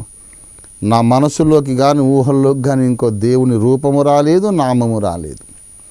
కనుక క్రైస్తవులకు న్యూమరాలజీ ఏ విధమైన అభ్యంతరము లేనటువంటి శాస్త్రం. మీ స్పెల్లింగ్ ఇంకో రకంగా రాసుకోండి, కలిసి వస్తుంది అంటారు. మార్చుకోండి, నష్టమేముంది. స్పెల్లింగ్ మార్చుకోవడం వల్ల తప్పకుండా ఫలితాలు ఉంటాయి. మీరు స్పెల్లింగ్ మార్చుకొని రాసుకొని మేలు పొందారు అనుకోండి, లాభం పొందారు అనుకోండి, ధనవంతులయ్యారు అనుకోండి, ఆరోగ్యవంతులయ్యారు అనుకోండి, అభివృద్ధిలోకి వచ్చారు అనుకోండి, అప్పుడు మీకు వచ్చే పేరు, పలుకుబడి, ధనం యేసే రక్షకుడని చెప్పడానికే వాడతారు తప్ప ఇంకో దేవుని గురించి మీరు చెప్పరు. గనక క్రైస్తవులు న్యూమరాలజీ ప్రకారం సలహా, ఏదో అడ్వైజ్ చెబుతారు, ఈ పేరు ఇలా రాసుకోమంటారు. రాసుకుంటే తప్పులేదు, మీరు బాగుంటే దేవుని సేవ చేస్తారు. Yes please. ఎవరండి లైన్లో ఎవరున్నారు? నేను ప్రశ్న కోసం ఎదురు చూస్తున్నాను. ఎవరు లైన్లో ఉన్నారు? అడగండి బ్రదర్, ఎవరు మీరు? మీ పేరు, ఊరు చెప్పి ప్రశ్న చెప్పండి. నేను చిలకలూరుపేట దేవుని దయని. పాస్టర్ దేవుని దయ గారు చెప్పండి. లూకా సువార్త 20వ అధ్యాయము. లూకా సువార్త 20వ అధ్యాయం చెప్పు నాయనా. మీ దగ్గర మీ టీవీ సౌండ్ మొత్తం మ్యూట్ చేసేది దయచేసి. టీవీ సౌండ్ తగ్గించండి. చెప్పండి 18వ వచనం అన్నయ్య. ఈ రాతి మీద ఎవడు పడును, ఈ రాతి మీద పడువాడు తునకలైపోవును, గాని అది ఎవని మీద పడును వాని నలిచివేయును అనేను. అవును, చెప్పండి మీ ప్రశ్న ఏంటి? అదే రాతి మీద పడువాడు, దానికి అర్థం ఏంటంటారు, అంతే కదా? అవునన్న, ఈ రాతి మీద పడువాడు ప్రతివాడు తునకలైపోవును, గాని అది ఎవరి మీద పడును వాని నలిచివేయను అని చెబుతుంది కదా. నేను చెప్తాను కదా, అయిపోయింది ప్రశ్న, అంతేనా? అంతేనా? సరే, ఎవరు ఆ రాయి మీద పట్టవేంది, రాయి మళ్ళీ అతని మీద పట్టవేంది? చెప్తాను. ప్రియులారా, లూకా 20వ అధ్యాయం 18వ వచనంలో చెప్పబడినటువంటి మాట, ఈ రాతి మీద పడు ప్రతివాడును తునకలైపోవును, కానీ అది ఎవరి మీద పడునో వానిని నలిచివేయనను. ఈ రాయి ఎవరు, రాయి మీద పడడం ఏంటి అని పాస్టర్ దేవుని దయ గారు చిలకలూరుపేట నుంచి అడిగారు. వారికి వందనాలు, ఆహ్వానం. ప్రియులారా గమనించండి, ఈ రాయెవరు అన్నారు, అంతకంటే ముందు వచనం చదువుకుంటే సరిపోతుంది. 17వ వచనంలో, ఇల్లు కట్టువారు నిషేధించిన రాయి మూలకు తలరాయి ఆయను, అని వ్రాయబడి ఉన్నది. ఆ రాయి ఎవరు? మూలకు తలరాయి అంటే క్రీస్తు యేసే ముఖ్యమైన మూలరాయి అయి ఉండగా అంటాడు పౌలు. ఆ మూలరాయి యేసు ప్రభువు వారు. యేసు ప్రభువు వారిని ఎవరు ఢీకొన్నా, యేసు ప్రభువే వచ్చి వాళ్ళ మీద పడ్డా, వాళ్ళు పోయి యేసయ్య మీద పడ్డా నలిగిపోయేది, నష్టపోయేది యేసు కాదు, యేసు విరోధులే నష్టపోతారు అన్నమాట చెబుతున్నారు. ఒక రకంగా ఈ సమాజంలో ఆడవాళ్ళ యొక్క పరిస్థితిని వివరిస్తూ పెద్దలు ఒక సామెత సృష్టించారు. అరిటాకు ముళ్ళు సామెత. అరిటాకు పోయి ముళ్ళు మీద పడ్డ అరిటాకే చినిగిపోతుంది, ముళ్ళు వచ్చి అరిటాకు మీద పడ్డ అరిటాకే చినిగిపోతుంది. అలాగే ఆడవాళ్ళు వెళ్ళి మగవాళ్ళతో గొడవ పెట్టుకుంటే ఎప్పుడైనా ఆడదాని బ్రతుకు అరిటాకు ముళ్ళు సామెత అని అంటారు. మగవాడిది ఏముంది, దులుపుకొని తిరుగుతాడు. అవమానము నిందపాలైపోయేవాళ్ళు స్త్రీలు. కొంచెం జాగ్రత్తగా ఇంటి పట్టున భర్త చాటుకు తండ్రి చాటుకు ఉండండి అనే నీతి పాఠం చెప్పడానికి ఆ సామెత పుట్టింది. అరిటాకు వెళ్ళి ముళ్ళు మీద పడ్డా, ముళ్ళు వచ్చి అరిటాకు మీద పడినా చినిగేది అరిటాకే కానీ ముళ్ళు కాదు. అది ఇప్పుడు క్రిస్టియన్ థియాలజీ ఫిలాసఫీలు దాన్ని చెప్పుకుంటే ఈ లోకమంతా ఒక అరిటాకు, యేసయ్యేమో ముళ్ళు. చాలామంది సువార్త విరోధులు ఉన్నారు. క్రైస్తవులను ద్వేషిస్తున్నారు, సువార్తను ద్వేషిస్తున్నారు, పాస్టర్లను కొడుతున్నారు, చంపుతున్నారు. యేసును ఆయన సేవకులను ద్వేషించే వాళ్ళు ఎవరైనా సరే, పరిపాలకులు కావచ్చు, ప్రముఖులు కావచ్చు, అధికారులు కావచ్చు, ధనవంతులు కావచ్చు, పండితులు కావచ్చు, ఎవరైనా కావచ్చు, క్రీస్తును ఆయన దండును ద్వేషిస్తున్న వాళ్ళు ఎవరైనా సరే అరిటాకే. మీరొచ్చి మా మీద పడ్డా, మేము వచ్చి మీ మీద పడ్డా చినిగిపోయేది మీరే, నష్టపోయేది మీరే. యేసు వచ్చి మీ మీద దాడి చేసినా, మీరు వచ్చి యేసు మీద దాడి చేసినా నష్టపోయేది, ఓడిపోయేది మీరు. యేసు కానీ ఆయన సైన్యం కానీ ఎప్పటికీ ఓడిపోరు అనే విషయం ఇక్కడ చెబుతున్నాడు. దేవునికి స్తోత్రం. అదన్నమాట ఆ ప్రశ్నకు సమాధానం. కొంతమంది కొన్ని ప్రశ్నలు రాసి పంపారు, డెస్క్ మీదకి వచ్చాయి. ఆ విషయాన్ని కూడా మనం చూద్దాము. చాలా ప్రశ్నలు వచ్చాయి ఇవాళ. ఆదివారము సంఘారాధనలో ప్రభు శరీరం 2 సార్లు అనగా ఉదయం సాయంత్రం 2 సంఘాల్లో తీసుకోవచ్చా? చాలా మంచి ప్రశ్న. పిల్లరా, 2 సంఘాలు 3 సంఘాలు తీసుకున్నా పర్వాలేదు, ఒక్కసారైనా తీసుకోకపోతే దోషం. కానీ 2-3 సార్లు తీసుకుంటే తప్పేమీ లేదు. మళ్ళీ దోషాలు ఒప్పుకుంటాం, కడుక్కుంటాం, తీసుకుంటాం, తప్పేమీ లేదు. ఇప్పుడు 2-3 సార్లు స్నానం చేస్తాం, తప్ప? ఏం తప్పు కాదు, నష్టం లేదు. కానీ ఒకసారి కూడా రోజు స్నానం చేయకపోతే ఒళ్ళంతా కంపు కొడుతుంది. ఒక్కసారి కూడా స్నానం చేయకపోతే కంపు అయిపోతాం మనం. కానీ ఎండాకాలం, వేసవి పూట బాగా చెమటలు వచ్చేస్తుంటాయి. రోజుకు 2-3 స్నానాలు కూడా చేస్తాం, నష్టం లేదు కదా. అలాగే ప్రభురాత్రి భోజనం ఎన్నిసార్లు తీసుకున్నా తప్పేమీ కాదు. కానీ ఒకసారి కూడా ఆదివారం రొట్టె విరవకపోవడము మాత్రం అది ఒక అవిధేయత అవుతుంది. ఈ విషయాన్ని మీరు గమనించాల్సిందిగా మనవి. ఎవరు ఆల్రెడీ లైన్లో ఉన్నారు, చూద్దాం. ఎవరండి? Yes please, I'm waiting for your question. వందనాలండి. గుంటూరు జిల్లా పెదగాక నుండి చేస్తానండి. నా పేరు శంకర్రావు అండి. చాలా సంతోషం శంకర్రావు గారు, చెప్పండి. ఇప్పుడు ప్రవక్తలు కొంతమంది పరిశుద్ధులు అన్నమైనటువంటి వారు ఉన్నారు కదండి, సంఘాలను స్థాపించినటువంటి వారు. అవును కదా. వారు సమాధులకు మొక్కవచ్చా? మొక్కకూడదు, కేవలం చాలా చాలా చాలా. ఇప్పుడు కొంతమంది అలా చనిపోయినటువంటి వారు దేవుని వారి యొక్క ఆత్మ వచ్చి ప్రవచనాలు చెబుతున్నారు. చాలా తప్పు. వాక్యానుసారమైందండి? ఏ మాత్రము వాక్యానుసారమైనది కాదు. అందులో మీకు ఏ అనుమానం లేదు. ఇంకా 2 క్వశ్చన్ లేదు. సమాధులకు మొక్కడం, అయ్యగారి ఆత్మ వచ్చి మాట్లాడడం అంత అబద్ధము. అలా వచ్చి ఆత్మగా వచ్చి మాట్లాడతానని ఎవరు దేవదాస్ అయ్య గారు చెప్పలేదు, ఏఐ గారు చెప్పలేదు. అది కొంతమంది యొక్క పొరపాటు మాత్రమే. అలాంటి బోధన దేవదాసయ్య గారు కూడా ఒప్పుకోరు. నేను చనిపోయాక సమాధిలో ఉండి నేను కార్యాలు చేస్తాను, నా సమాధికి మొక్కండి అని అయ్యగారు కూడా చెప్పలేదండి. దేవదాసయ్య గారు భక్తి నేర్పించారు, విశ్వాసం నేర్పించారు. దేవదాసయ్య గారు చెప్పింది ఏమిటంటే, ఆయన అడిగారు కొంతమంది, మీరు బైబిల్ మిషన్ పెట్టారు ఏమిటండి, అదేం పేరు అని అడిగారు. అప్పుడు దేవదాసయ్య గారు చెప్పారు, లూథరన్ మిషన్ అనేది ఒక భక్తుని పేరును బట్టి వచ్చింది, బాప్టిస్ట్ మిషన్ అనేది ఒక బాప్తిస్మం అనే పరిచర్యను బట్టి, ఆ యొక్క కార్యక్రమాన్ని బట్టి, సంస్కారాన్ని బట్టి వచ్చింది. అయితే బైబిల్ మిషన్ అనేది బైబిల్ అంతటిని బట్టి వచ్చిన పేరు కనుక నాకు దేవుడు బైబిల్ మిషన్ అనేది స్థాపించమని దేవుడు బయలుపరిచాడని అయ్యగారు చెప్పారు. అంటే బైబిల్ మిషన్ అని ఎందుకు పెట్టారు అయ్యగారు అంటే, 66 గ్రంథాల సారము చదవండి, నేర్చుకోండి, గ్రహించండి, బైబిల్లో ఉన్న మాట ప్రకారమే మీరు బోధించండి, ప్రవర్తించండి అని చెప్పడానికి. Live and preach according to the Bible.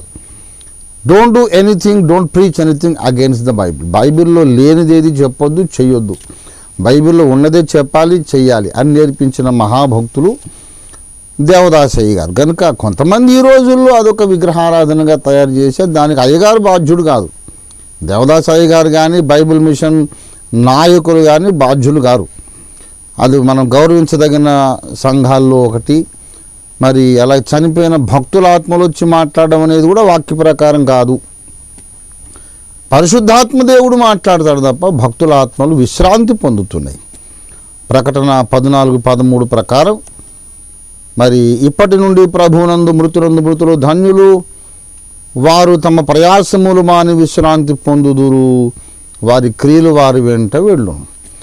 అక్కడ ఉన్నారు అయ్యగారు, సమూయేలు, ఎలీషా, పౌలు, మార్టిన్ లూథర్ మొదలైన భక్తులతో దేవదాసయ్య గారి ఆత్మ కూడా ఉన్నారు. యేసు ప్రభు వారు రెండోసారి వచ్చినప్పుడు వారు పునరుద్ధాన మహిమ శరీరంతో మళ్ళీ మనల్ని కలుసుకుంటారు, మనం అయ్యగారిని కలుసుకుంటాం. ఈ లోపు అయ్యగారు ఆత్మ వచ్చి మాట్లాడడం మాత్రం బైబిల్ ప్రకారం కాదు, నమ్మాల్సిన అవసరం లేదు.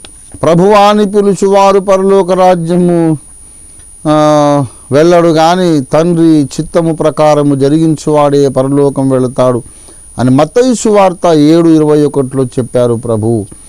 దీని అర్థం ఏమిటి? ప్రభువాని పిలుచువాడు పరలోక రాజ్యం వెళ్ళడు అని యేసయ్య చెప్పలేదు నాయన. దేవుని వాక్యమును చాలా చాలా చాలా జాగ్రత్తగా చదవాలి. ఇక్కడ ఏంటంటే ప్రభువాని పిలుచువాడు వెళ్ళడు అని లేదు, ప్రభువాని నన్ను పిలుచు ప్రతివాడును వెళ్ళడు అన్నాడు.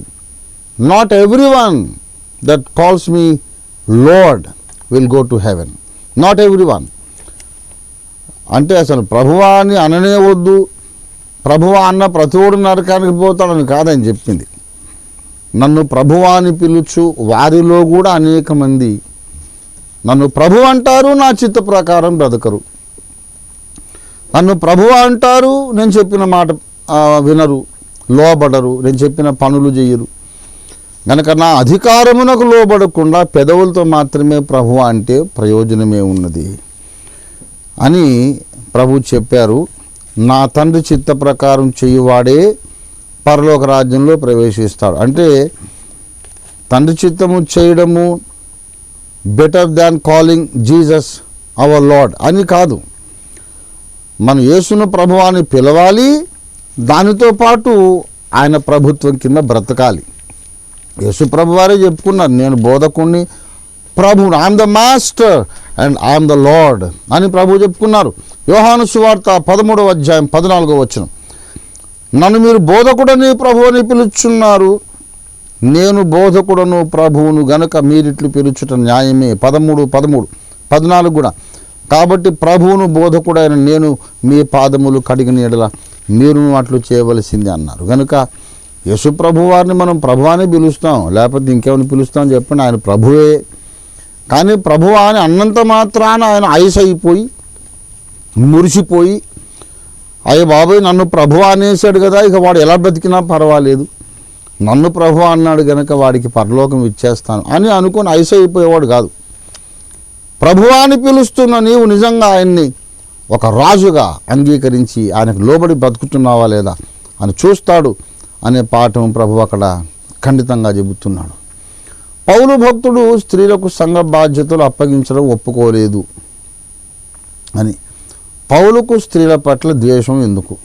గుంటూరు నుండి ఒక సహోదరుడు అడుగుతున్నారు, సహోదరి అనుకుంటా అడిగింది. పౌలుకు స్త్రీల మీద ద్వేషం ఉన్నది అని అంటున్నారంటేనే మీరు ఒక ముఖ్యమైన భక్తి జీవిత సూత్రము మర్చిపోయారమ్మా. అసలు బైబిల్లో ఉన్న ఏ మాట కూడా పౌలు మాట కాదు, మోషే మాట కాదు, యెషయా మాట కాదు, ఇర్మియా మాట కాదు, పేతురు మాట కాదు, యోహాను మాట కాదు. బైబిల్లో ఉన్న ప్రతి ఒక్క మాట పరిశుద్ధాత్మ దేవుని మాట. పౌలును దేవుడు వాడుకున్నాడు, మోషేను వాడుకున్నాడు, ఇర్మియాను, యెషయాను, యోవేలు, ఆమోసు, మలాకి, మత్తయి, లూకా, యోహాను, పేతురు, యూదా, ఈ ప్రవక్తలను దేవుడు వాడుకున్నాడు. వాళ్ళు పెన్ను మాత్రమే. ఒక కవి ఒక కలం పట్టుకుని ఒక గ్రంథం రాస్తాడు, పద్యం రాస్తాడు. పైలట్ పెన్నే ఉందనుకోండి, రెనాల్డ్ పెన్నే ఉందనుకోండి. ఆ రెనాల్డ్ పెన్ను రాయటం మనం చూసాం. మన చెయ్యి అదృశ్యంగా ఉందనుకోండి, ఏదో ఒక కెమికల్స్ పూసుకొని చేతిని అదృశ్యంగా చేసేసుకున్నాం, పట్టుకొని రాస్తున్నాం. మన చేతిని ఎవరు చూడలేకపోతున్నారు, కలం రాసినట్టు కనబడుతుంది. ఆహా, పైలట్ పెన్ ఎంత మంచి కవిత్వం రాసిందండి అన్నట్టు ఈ భక్తుల రచనలను మనం చెప్పుకుంటున్నాం. కానీ అదృశ్యమైన హస్తము పరిశుద్ధాత్మ దేవుని హస్తం వారిని పట్టుకొని ప్రతి మాట వ్రాయించింది. దయచేసి ఈ ప్రశ్న కానీ ఇలాంటి ప్రశ్నలు ఏవైనా కానీ ఉన్న సోదరీమణులందరూ కూడా, సహోదరులందరూ కూడా కంఠతా పట్టవలసినటువంటి వాక్యము 2వ పేతురు పత్రిక 1వ అధ్యాయము 21వ వచనం. ఏలయనగా ప్రవచనము ఎప్పుడునూ మనుషుని ఇచ్చను బట్టి కలగలేదు, కానీ మనుషులు పరిశుద్ధాత్మ వలన ప్రేరేపించబడిన వారే దేవుని మూలముగా పలికిరి. 20వ వచనం 2వ పేతురు 1:20. ఒకడు తన ఊహను బట్టి చెప్పుట వలన లేఖనములో ఏ ప్రవచనమును పుట్టదని మొదట గ్రహించుకొనవలెను. గనుక స్త్రీలకు సంఘ కాపరిత్వం అప్పగించకపోవడానికి ద్వేషము కారణం కాదు, వివక్ష కాదు, చిన్న చూపు కాదు. స్త్రీ అనేది సంఘమునకు సూచన, పురుషుడు క్రీస్తు ప్రభువుకు సూచన. ఈ పోలిక టైపాలజీ తిరగబడకుండా అలా ఏర్పాటు చేశాడు. కింద స్త్రీలందరూ కూర్చున్నారు, పురుషులు కూడా కూర్చున్నారు. ఒక పురుషుడు పరిపాలిస్తున్నాడు అనుకోండి, సంఘము యొక్క ప్రతిబింబాలు కింద కూర్చున్నారు. క్రీస్తు ప్రతిబింబము పరిపాలన చేస్తున్నాడు, దోషము లేదు. కానీ మగవాళ్ళు కింద కూర్చుండి స్త్రీ పరిపాలిస్తుంటే స్త్రీ సంఘము యొక్క ప్రతిబింబం, పురుషులేమో క్రీస్తు ప్రతిబింబాలు. క్రీస్తు ప్రతిబింబాలు కింద కూర్చున్నారు, సంఘమే క్రీస్తు మీద పరిపాలిస్తోంది అన్నట్టు చిత్రం కనబడుతుంది. ఆ టైపాలజీ కొరకు కాపరిత్వం అప్పగించలేదు, కానీ ఆడవాళ్ళని కూడా సువార్థికురాళ్ళుగా దేవుడు వాడుకున్నాడు, ప్రవక్త్రీలుగా వాడుకున్నాడు. పరిశుద్ధాత్మనిచ్చేటప్పుడు, వరములు ఇచ్చేటప్పుడు ఆడమగా వివక్ష దేవుడు పాటించలేదు. సంఘ పరిపాలన ఒకటి మాత్రమే పురుషునికి ఇచ్చాడు, ఎందుకంటే పురుషుడు క్రీస్తు ప్రతిబింబం. స్త్రీకి ఇవ్వలేదు, ఎందుకంటే స్త్రీ సంఘం యొక్క ప్రతిబింబం. ఆ ఒక్క కారణమే తప్ప ద్వేషం ఎవరికి లేదు, పౌలుకు లేదు, దేవునికి లేదు. టైపాలజీ కొరకు మాత్రమే అని గ్రహించ మనవి. యేసుక్రీస్తు పశువుల పాకలో పుట్టినట్లు జన్మించినట్టు అనేక మంది చెప్పుచున్నారు. లేఖనాధారం ఉన్నదా? లేదు. యేసు ప్రభు వారు సత్రంలో పుట్టాడు. అసలు పాక అనే మాటే లేదు బైబిల్లో. పశువుల తొట్టిలో పడుకోబెట్టారు. పశువుల తొట్టి అంటే పశువులకు ముందు గడ్డి వేసేటప్పుడు నేల మీద వేసామనుకోండి, అవి జంతువులు కనుక మలమూత్రాలు అక్కడే విసర్జిస్తాయి. ఆ పశువు మూత్రంలో ఆ ఎండుగడ్డి పచ్చగడ్డి నాని అంతా చండాలంగా తయారవుతుంది. ఆ గడ్డే మళ్ళీ పశువు తిందనుకోండి, దాని ఆరోగ్యం నాశనం అయిపోతుంది.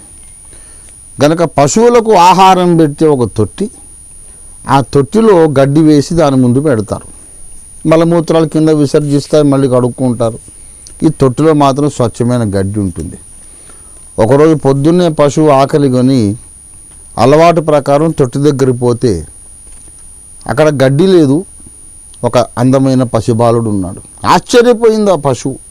ఇదేమిటే, నేను ప్రతిరోజు గడ్డి మేసేదాన్ని నా ప్లేట్లో, నా కంచంలో, ఈ చక్కని బాబున్నాడని ఆశ్చర్యపోయింది. పశువు లాంటి మానవునికి జీవాహారము నేనే అని యేసు ప్రత్యక్షం కావడానికి పశువుల తొట్టులో పడుకున్నాడు ఆయన.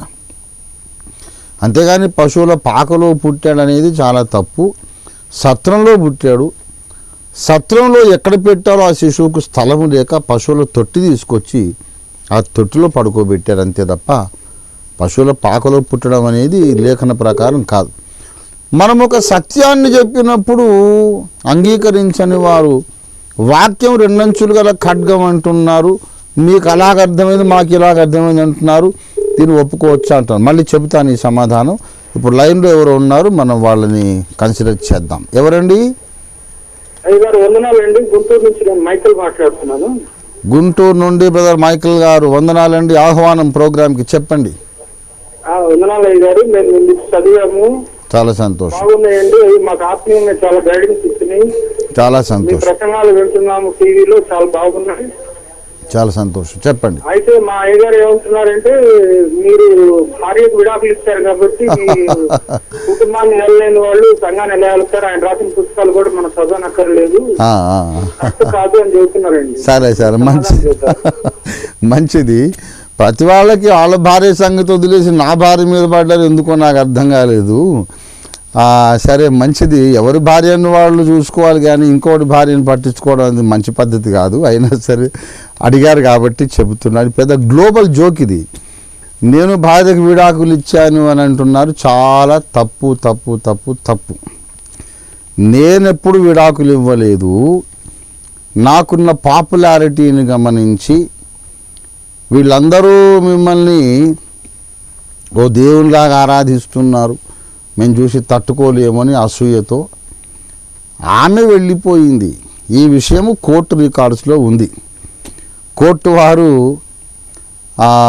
ఆ మాట రాశారన్నమాట. కుటుంబమును కట్టుకోవడానికి ఎప్పుడు కూడా రంజిత్ తోఫీర్ గారు ప్రయత్నం చేశారు, ఆమె సహకరించలేదు కనుక ఆమె బాధ్యత వెళ్ళిపోతుందని కోర్టు రికార్డ్స్లో ఉంది. నా దగ్గర కూడా అధికార కాపీ ఉంది. దాన్ని నేను ఎవరైనా వస్తే ఎప్పుడైనా చూపించగలుగుతాను. ఒక మాట గమనించాలి, నేను కోర్టుకు వెళ్ళింది ఎందుకంటే రెస్టోరేషన్ ఆఫ్ కాంజుగల్ రైట్స్. విడాకులు వద్దు, అలా చేయొద్దు, మనం జీవితకాలం కలిసి ఉంటామని ప్రమాణం చేశాం కనుక వచ్చేసేయి, నాతో కలిసిపోమ్మని నేను నోటీసులు ఇచ్చాను. నేను రాను, నాకు ఇష్టం లేదు నువ్వు అంటే, అది ఆమె ఇచ్చిన నోటీసులు నా దగ్గర ఇంకా ఉన్నాయి, పదిలంగా దాచుకొని ఉన్నాను. కాబట్టి ఓఫీర్ గారు విడాకులు ఇచ్చారనేది తప్పు. ఆ మాట అన్నవాడు కూడా బుద్ధి తక్కువ, గార్ధభము. తెలుగులో అంటే బాగుండదు కాబట్టి సంస్కృతంలో చెప్పారు. వాడొక గార్ధభం, బుద్ధి తక్కువ గార్ధభం. అసలు ఓఫీర్ గారు విడాకులు ఇచ్చాడు అనేదే చాలా తప్పు. నేను ఎప్పుడు ఇవ్వలేదు, సంసారాన్ని కట్టుకునే ప్రయత్నమే చేశాను. నేను అలాగ భార్యను వెళ్ళగొట్టిన వాడిని అయితే ఇన్ని వేల మంది లక్షల మంది నన్ను వెంబడించారు. ఇదొక సత్యం. ఇంకో విషయం ఏంటంటే, మరి ఆమె వెళ్ళిపోతే కూడా ఓఫీర్ గారు తప్పే కదా, ఏదో తప్పు లేకపోతే ఆమె ఎందుకు వెళ్ళిపోతుంది అని వాదించే ప్రబుద్ధులు కూడా ఉన్నారు. అలాంటి వాళ్లకు నేను సమాధానం చెప్తున్నాను. దేవుడిలో ఏ తప్పు లేకపోతే లూసిఫర్ ఎందుకు తిరుగుబాటు చేశాడంటారు? అంత పూర్ణ జ్ఞానము, సంపూర్ణ సౌందర్యము కలిగిన వాడు, దేవుని ప్రియమైన పుత్రుడు, ఎందుకు తిరుగుబాటు చేస్తాడు? ఏదో ఉండొచ్చుగా దేవునిలో లోపం అని అనుకోవచ్చు కదా మీరు. యేసు ప్రభులో ఏదో లోపం ఉండకపోతే ఇస్కరియోతు యూదా ఎందుకు ఆయన్ని మరణానికి అప్పగిస్తాడు? యేసు ఏదో తప్పు చేసి ఉండొచ్చు కదా అని మీరు అనుకుంటారా? దయచేసి గమనించాలి. దేవుడు భర్త విశ్వానికి, ఆయన భార్య స్థానంలో ఉన్నవాడు లూసిఫరు. సృష్టించిన వాడే భర్త అన్నాడు. సృష్టించబడిన వారందరూ భార్య స్థానంలో ఉన్నారు. కొన్ని కోట్ల మంది దేవదూతలు తమ భర్త అయిన దేవుని మీద తిరుగుబాటు చేసి వెళ్ళిపోయారు.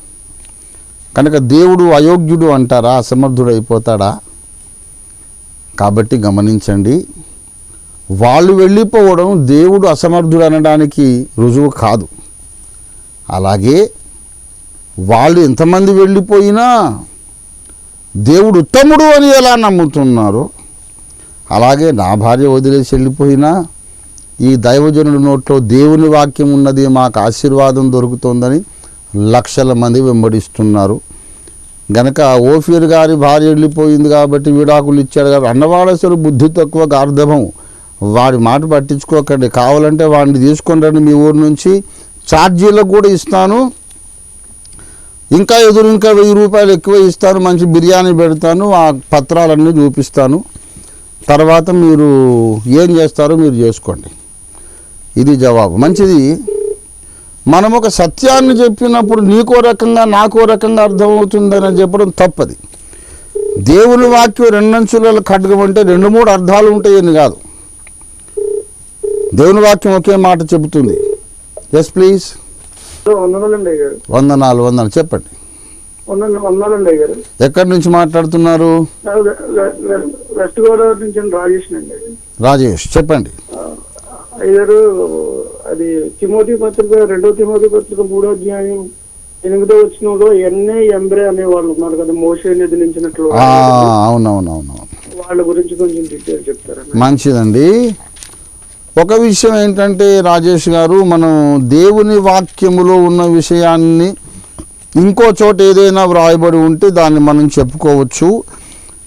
ఇంకొకటి ఏంటంటే ఎక్స్ట్రా బిబ్లికల్ లిటరేచర్ కూడా ఉంది.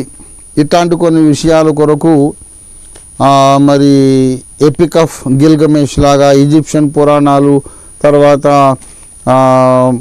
జోసిఫస్ అండ్ యూసీబీఎస్ అనే సంఘ చరిత్రకారు రాసిన గ్రంథాలు లాగా ఎక్స్ట్రా బిబ్లికల్ లిటరేచర్లో కూడా కొన్ని ఆధారాలు దొరుకుతాయి.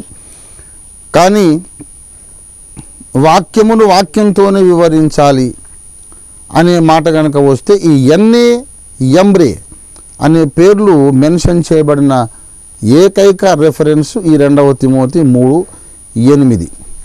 2వ తిమోతి 3:8లో మాత్రమే ఈ పేర్లు కనబడుతున్నాయి. ఇంకెక్కడ కూడా బైబిల్లో ఈ పేర్లు లేవు. గనక ఇదమిత్తంగా ఇదే సత్యము, ఇదే అసలైన జవాబని చెప్పడానికి నాకు ఆధారం లేదు. అయినా పండితులు చెప్పిన మాట నేను చెబుతున్నాను. అదేమిటంటే ఐగుప్తు ఆస్థానంలో, ఫరో రాజా ఆస్థానంలో ఎదురించిన శకునగాండ్ర పేర్లై ఉండవచ్చు అని కొందరు పండితులు అభిప్రాయపడ్డారు. మరి ఐగుప్తు ఫరో రాజు దర్బార్లో కొంతమంది మంత్రగాళ్ళు ఉన్నారుగా, వాళ్ళ పేర్లు ఎన్ఏ ఎంబ్రీ ఉండవచ్చు అని కొందరు పండితులు చెప్పారు. అది నమ్మడానికి మనకు అభ్యంతరమే ఉండనక్కర్లేదు. అంతకన్నా మనకు బెటర్ ఆధారాలు ఎక్కడ లేవు. దేవుని వాక్యాన్ని మనం చెప్పినప్పుడు అది మీకు అలాగర్థమైంది, నాకు ఇలాగర్థమైంది అనడం చాలా తప్పు. వాక్యము 2 అంచులు గల ఖడ్గం అంటే అర్థం ఏమిటి అంటే పరస్పర విరుద్ధమైన 2 అర్థాలు ఇస్తుందని కాదు. కొంతమందికి బాప్తిస్మం అంటే చిలకరింపని అర్థమైంది, కొంతమందికి ముంచడం అని అర్థమైంది, కొంతమందికి అన్య భాషలో మాట్లాడమని అర్థమైంది, కొంతమందికి ఏమో భాషలు నిలిచిపోయినాయి అని అర్థమైంది. ఇలా గందరగోళం చెప్పేది కాదు బైబిల్ గ్రంథం. గందరగోళంగా మాట్లాడదు. 2వ కొరింథీ 1:18-19 వచనాల ప్రకారం దేవుని వాగ్దానములు ఎన్ని ఉన్నాయో అవన్నీ క్రీస్తునందు ఆయనకు మహిమ కలుగునట్లు ఆమేన్ అన్నట్లుగానే ఉన్నవి. మన దేవుడు అవునని చెప్పి కాదన్నవాడు కాడు, అవునను వాడై ఉన్నాడు. సిద్ధాంత విషయాలలో అవునని కాదని చెప్పేదానికి సిద్ధాంతం ఎందుకండి? ఇష్టం వచ్చిన బాప్తిస్మాలు పొందండి, ఇష్టం వచ్చినట్టు బతికేసేయండి. ఇంకా దానికి దేవుడు అవునని కాదని 2 అంచులు గల ఖడ్గం అని 2-3 అర్థాలతో మాట్లాడితే నైతిక విలువలు ఎక్కడ ఉంటాయి, సిద్ధాంత పునాదులు ఎక్కడ ఉంటాయి? చాలా తప్పు. అత్యవసరమైన సిద్ధాంత విషయాల్లో దేవుడు చాలా చాలా చాలా స్పష్టముగానే మాట్లాడుతున్నాడు. 2 అంచుల గల ఖడ్గం అంటే అవునని కాదంటాడని కాదు. ఎవరా మాట అన్న ప్రబుద్ధుడు? చాలా తప్పు. దేవుడు సిద్ధాంత విషయాలలో స్పష్టముగా మాట్లాడుతాడు. ఏది అవునో ఏది కాదో స్పష్టంగా చెబుతాడు.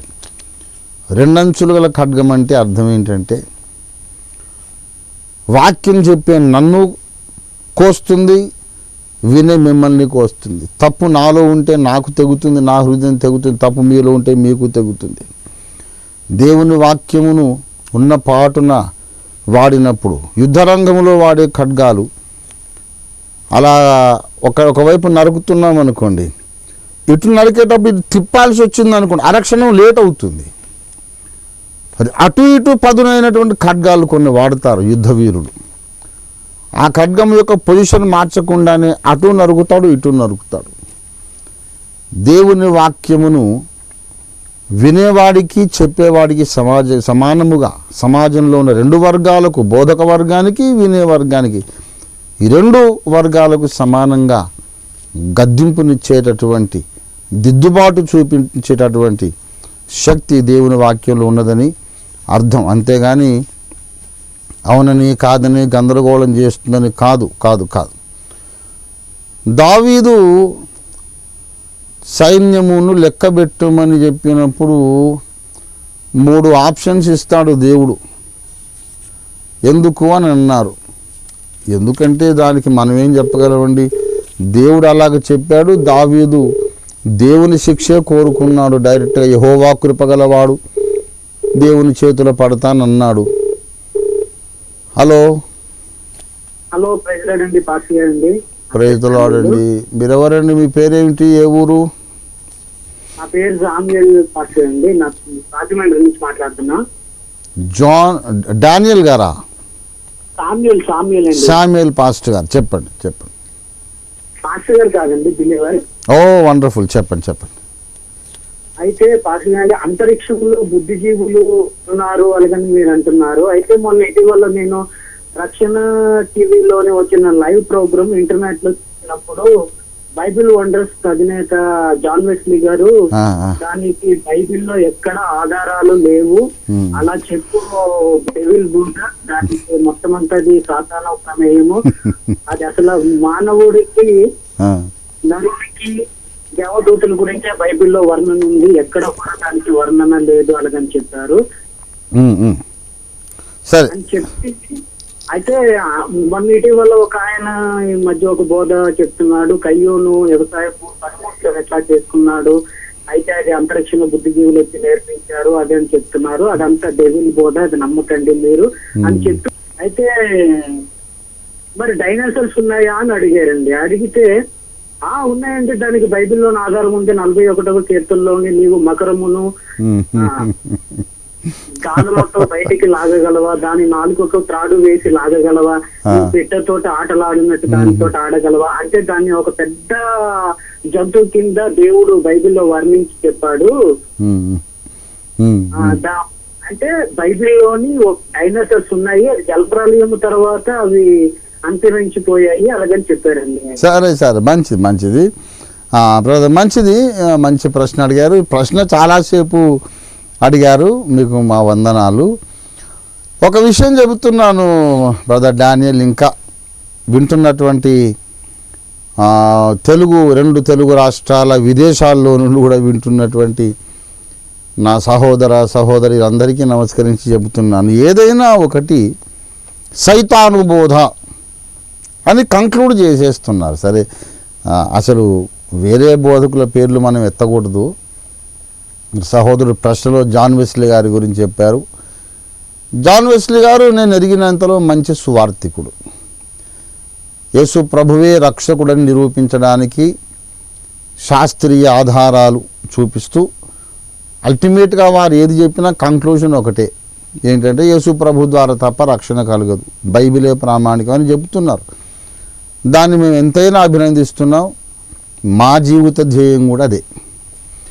మేము వేదాలు ఎత్తుకున్నా, ఏది చెప్పినా, అంతరిక్షంలో బుద్ధిజీవులు అని చెప్పినా, ఆఖరికి వచ్చి వారు ల్యాండ్ అయ్యే ప్లాట్ఫాము, నేను ల్యాండ్ అయ్యే ఎయిర్పోర్టు ఒకటే. వారు ఏ ప్రసంగం చేసినా యేసే రక్షకుడని ముగిస్తారు, నేనేది చేసినా యేసే రక్షకుడని ముగిస్తారు. ఎవరైనా సరే, స్వర్గీయ రాజబాబు గారు కానీ, స్వర్గీయ యేసన్న గారు కానీ, ఇలాగా ఆర్ఆర్కే మూర్తి గారు కానీ, వీళ్ళందరూ పరదేశంలో కలుసుకొని ఉంటారు. ప్రియులారా, ఎవరైనా సరే భక్తులు వాళ్ళందరూ కూడా చిన్న చిన్న విషయాలు తెలియకపోవచ్చు, అంత మాత్రాన వారిని నేను తృణీకరించను. అయితే నేను చెబుతున్నాను, ఒక ఎడ్యుకేటివ్ ఆన్సర్ ఒకటి చెబుతున్నా. అంతరిక్షంలో బుద్ధిజీవులు ఉన్నారని ఒక ఆయన చెబుతున్నాడు, ఇది దయ్యం బోధ అన్నారట. ఆ ఒక్క మాటలో ఆయన ఎంత పసిపిల్లవాడో తెలుస్తుంది. అసలు సైతానుబోధ అని దేన్ని అనాలి మనం? ఈ మౌలిక విషయాలు పాపం ఆయన్ని పెంచిన వాళ్ళు ఎవరు ఆయనకు చెప్పినట్టున్నారు, ఇంక చెప్పలేదు వాళ్ళు. They did not bring him up properly. పెంచిన వాళ్ళని అంటున్నా, ఆయన్నేమంటలేదు నేను. సైతాను బోధ అని దేన్ని అనాలంటే, ఏదో మర్మాలు చెప్పినట్టు చెప్పుకొచ్చి యేసుక్రీస్తు ఒక్కడే రక్షణ మార్గం కాదు, యేసుగాక వేరే మార్గాలు ఉన్నాయి, యేసు అక్కర్లేదు, నజరేయుడైన యేసు, మరియ కుమారుడు, శిలువలో యజ్ఞమైన వాడు, పునరుద్ధానుడు, ఆయన మనకు అక్కర్లేదు, వేరే రక్షణ మార్గాలు ఉన్నాయిలే అని ప్రజలను కన్విన్స్ చేస్తుంది చూశారు. అటువంటి బోధ సైతాను బోధ. యేసు అక్కర్లేదు, వేరే మార్గాలు ఉన్నాయని చెబితే సైతాను బోధ అవుతుంది. కానీ యేసే రక్షకుడు అని ఒప్పించే బోధ సైతాను బోధ ఎలాగవుతుంది? అవును, నా శిష్యులు వేరే గ్రహాల్లో కూడా బుద్ధిజీవులు ఉన్నారు, వాళ్ళని కూడా యేసయ్యే నిర్మించాడని నా శిష్యులు నమ్ముతున్నారు. నమ్మిన వాళ్ళ విశ్వాసం నజరేయుడని యేసు రక్తం మీదే ఉంది తప్ప ఆ బుద్ధిజీవులను నమ్ముకోలేదే మా విశ్వాసులు. నా విశ్వాసులు, నా శిష్యులు, వందలాది సంఘాలు, లక్షలాది మంది నా అభిమానులు రక్షణ కొరకు అంతరిక్షంలో బుద్ధిజీవులు నమ్మడం లేదు. ఏ యేసు రక్తాన్ని మీరు నమ్ముకున్నారో ఆ యేసు రక్తాన్ని మేము నమ్ముకున్నాం. మేము నమ్మేది ఏంటంటే సృష్టికర్త అయిన దేవుడు ఈ భూలోకం లాంటి లోకాలు ఇంకా ఎన్నో చేశాడని నమ్ముతున్నాం. నమ్మితే సైతాను బోధ ఎలాగైంది? కనుక చాలా తప్పు. అలాగ దుందుడుకుగా మాట్లాడి దేవుని తీర్పులోకి రాకండి. యేసు ప్రభువు, సిలువ వేయబడ్డ యేసు ప్రభువు వారు ఒకడు మాత్రమే రక్షకుడు అని చెప్పే బోధ ఎప్పుడు కూడా సైతాను బోధ కాదు కాదు కాదు. ఇంకో విషయం, ఆ యోబు గ్రంథంలోని మకరం అనేది సైతానుకు సూచన. మకరం అంటే మొసలి, డైనోసార్ కాదు. అది కూడా వారికి తెలీదు. చాలా తప్పు. వారిని దేవుడు ఆశీర్వదించును గాక. ఎవరు లైన్లో ఉన్నారు? చెప్పండి, ఎవరండి లైన్లో ఎవరున్నారు? Praise the Lord. ఎవరండి? నా పేరు రాజు అండి. రాజు గారు చెప్పండి, ఏంటి మీ ప్రశ్న? ప్రైజ్ ద లార్డ్ చెప్పండి. మీ టీవీ సౌండ్ తగ్గించేసేయండి. మీ టీవీ సౌండ్ తగ్గించండి దయచేసి. సార్ ఏం కాదండి, ప్రకటన గ్రంథము 6:2 అయ్యా, ప్రకటన 6:2 చెప్పండి. ప్రకటన గ్రంథము 6:2 నేను చూడగా ఇదిగో ఒక తెల్లని గుర్రం మీద ఒకటి కనబడిన దాని మీద ఒకటి విల్లు పట్టుకుని కూర్చుండి జయించుటకు బయలు వెళ్ళినని ఉందండి. అక్కడ 400 ఫుడ్ నోట్లు జయించాలి అని ఉంది. ఆయన విశాఖపట్నంలో ఉన్నాయనైతే కాదండి. ఏమండి, ఈ 6:2 ఉన్నది విశాఖపట్నం జయశాలి మాత్రం కాదు. చెప్పండి చెప్పండి. ఈ జయశాలి ఎవరండి? అబద్ధ క్రీస్తు అండి, క్రీస్తు విరోధి. ఇంతకుముందే చెప్పిన జవాబు ఇది, దయచేసి గమనించండి. వధించబడినటువంటి దేవుని గొర్రె పిల్ల ముద్రలు విప్పుతున్నాడు ప్రకటన గ్రంథంలో. ఆ వధించబడ్డ దేవుని గొర్రె పిల్లే సిలువకు వెళ్ళక ముందు మాట్లాడినాడు మత్తయి 24వ అధ్యాయంలో. అంత్యకాలపు సూచనలు ఇవేని శిష్యులు అడిగారు. మత్తయి సువార్త 24:3లో ప్రభువా ఇవి ఎప్పుడు జరుగును, నీ రాకడకు యుగ సమాప్తికి సూచనలేవి అని శిష్యులు అడిగినప్పుడు యేసునాథుడు అంత్యకాల సూచనలు చెప్పాడు. ఆయనే మరణించి తిరిగి లేచి మర్మ గ్రంథపు ముద్రలు విప్పుతూ ప్రకటన 6లో మాట్లాడుతున్నాడు. ఇక్కడ అక్కడ కూడా అంత్యకాల సూచనల్లో మొట్టమొదటిది అబద్ధ క్రీస్తులు. ఎవడును మిమ్మును మోసపరచకుండా చూచుకొనుడి, అనేకులు నా పేరిట వచ్చి నేనే క్రీస్తునని చెప్పి పలువురిని మోసపరచెదరు. తర్వాత యుద్ధములు అన్నాడు. ఇక్కడ కూడా ఎర్రని గుర్రం యుద్ధాలని సూచిస్తుంది. కనుక ప్రియులారా, ఆయన అబద్ధ క్రీస్తును సూచిస్తున్నటువంటి ఒక సాదృశ్య రూపము. ఆ విషయం మీరు గ్రహించ ప్రార్థన. యెషయా 52:7 సువార్త ఉంది, మార్కు 16:16 సువార్త ఉంది. ఈ రెండు ఒకటేనా వేరువేరా? సువార్త ఒకటేనాయన. సువార్త అంటే మంచి వార్త. రక్షకుడు ఒకడు ఉన్నాడు, అవతరించాడు, మరణించి లేచాడు అనేది సువార్త. సువార్త ఎన్ని చోట్ల చెప్పినా ఒకటే సువార్త. క్రీస్తు సువార్త, రాజ్య సువార్త, మహిమగల సువార్త, కృపా సువార్త ఎన్నో ఉన్నాయి బైబిల్లో. అంతా కలిసి ఒకటే. యేసయ్య మన కొరకు మరణించి లేచాడు, యేసు ప్రభు వారు మనల్ని రక్షించడానికి సమర్థుడు, అంతే. ప్రార్థన అనేది కళ్ళు మూసుకొని చేయాలా లేక కళ్ళు తెరిచి చేయాలా? చాలామంది ఈ పుస్తకాల్లో చూచి కళ్ళు తెరిచి చేస్తున్నారు. ఇది ఎంతవరకు సరైనది? ప్రియులారా, కళ్ళు ఎందుకు మూసుకుంటాము అంటే కాన్సన్ట్రేషన్ కొరకు. మనం కళ్ళు మూసుకోకపోతే మనకి గది గోడలు, గదిలో ఎగిరే దోమలు, ఈగలు, ఎదురుగా సంచరించే మనుషులు, వాళ్ళు వేసుకున్న రంగురంగుల వస్త్రాలు, ఇవన్నీ మనకు తెలియకుండానే మన మనసు గమనిస్తూ ఉంటుంది. కాన్సన్ట్రేషన్లో కొంత భాగం అక్కడ డిస్ట్రిబ్యూట్ అయిపోతుంది. దేవునికి చుట్టూన్న ఈ పరిసరాలకు మన ధ్యానము పంపకాలు పెట్టినట్టు డిస్ట్రిబ్యూట్ అయిపోతుంది. అందుచేత కళ్ళు మూసుకుంటే టోటల్ కాన్సన్ట్రేషన్ వస్తుంది కనుక కళ్ళు మూసుకొని ప్రార్థన చేయమని పెద్దలు చెప్పారు. అయితే బైబిల్లో ఎక్కడ ఆజ్ఞ లేదు. యేసు ప్రభు వారు ఆకాశం వైపు చూసి ప్రార్థన చేశారు, కళ్ళు తెరిచే ప్రార్థన చేశారు యేసు ప్రభు వారు. ఎందుకంటే ఆయనకి డిస్ట్రాక్షన్ లేదు. అంత కాన్సన్ట్రేషన్ మీకుంటే కళ్ళు తెరిచి చేసుకోండి, ఏం పర్వాలేదు. కళ్ళు తెరిచి చేస్తున్నారా మూసి చేస్తున్నారా అనేది ముఖ్యం కాదు. మీ యొక్క ధ్యానము, మీ తలంపులు, కాన్సన్ట్రేషన్ 100% దేవుడి మీద ఫిక్స్ అయితే చాలు. అయితే పుస్తకాల్లో చూసి ప్రార్థన చేయడం అనేది వేరే అంశం. ఎవరో రాసిన ప్రార్థన మనం చదవడం అనేది మన ఆత్మకు దేవుని ఆత్మకు అనుసంధానం జరగదు. మన హృదయంలోని భావాలు మనకు తెలిసిన భాషతో, వచ్చిరాని భాష అయినా సరే మనకు తెలిసిన మాటలతో మన భావాలు ఉన్నట్టు ఒక పసిబిడ్డ తల్లితో మాట్లాడినంత సహజంగా మనం మాట్లాడితే దైవశక్తి దిగొస్తుంది. కొన్నిసార్లు భక్తులు ప్రార్థనలు కూడా నేర్పించారు, ఇలా చేస్తే మంచిదని. భక్తులు రాసిన ప్రార్థనలు కూడా మనం చదివి నేర్చుకోవడం కూడా మంచిది. దేవదాసయ్య గారు ఒక మంచి ప్రార్థన నేర్పించారు. దేవా, నాకు కనబడుము, నాతో మాట్లాడుము. దేవా, అందరికీ కనబడుము, అందరితోనూ మాట్లాడుము. ఎంత సింపుల్ ప్రేయర్, ఎంత పవర్ఫుల్ ప్రేయర్, ఎంత మీనింగ్ఫుల్ ప్రేయర్ ఆలోచించండి. కాబట్టి అలాంటి భక్తులు చాలామంది చేసినటువంటి శ్రేష్ఠ ప్రార్థనలు కూడా మనకు మార్గదర్శకములే. బైబిల్ గ్రంథంలో కీర్తనలన్నీ కూడా చాలా వరకు అవన్నీ ప్రార్థనలే, కనుక తప్పు లేదు. Yes please. ప్రైజ్ లార్డ్ అండి. ఎవరు మాట్లాడుతున్నారు? ఎక్కడి నుంచి మాట్లాడుతున్నారు? మీ టీవీ సౌండ్ కరుణాకర్ అండి, హైదరాబాద్ నుంచి దయచేసి మీ టీవీ సౌండ్ తగ్గించండి. కరుణాకర్ గారు చెప్పండి. తగ్గించాను సార్. చెప్పండి. అయితే ఒక వ్యక్తికి సువార్త చెప్తూ ఉంటే, అయితే మీ హైందవ క్రైస్తవం బుక్ని ఇచ్చాను. ఓకే. అట్లాగే వేరే గుండాబతిని వాళ్ళే కూడా ఇచ్చాము. Okay okay.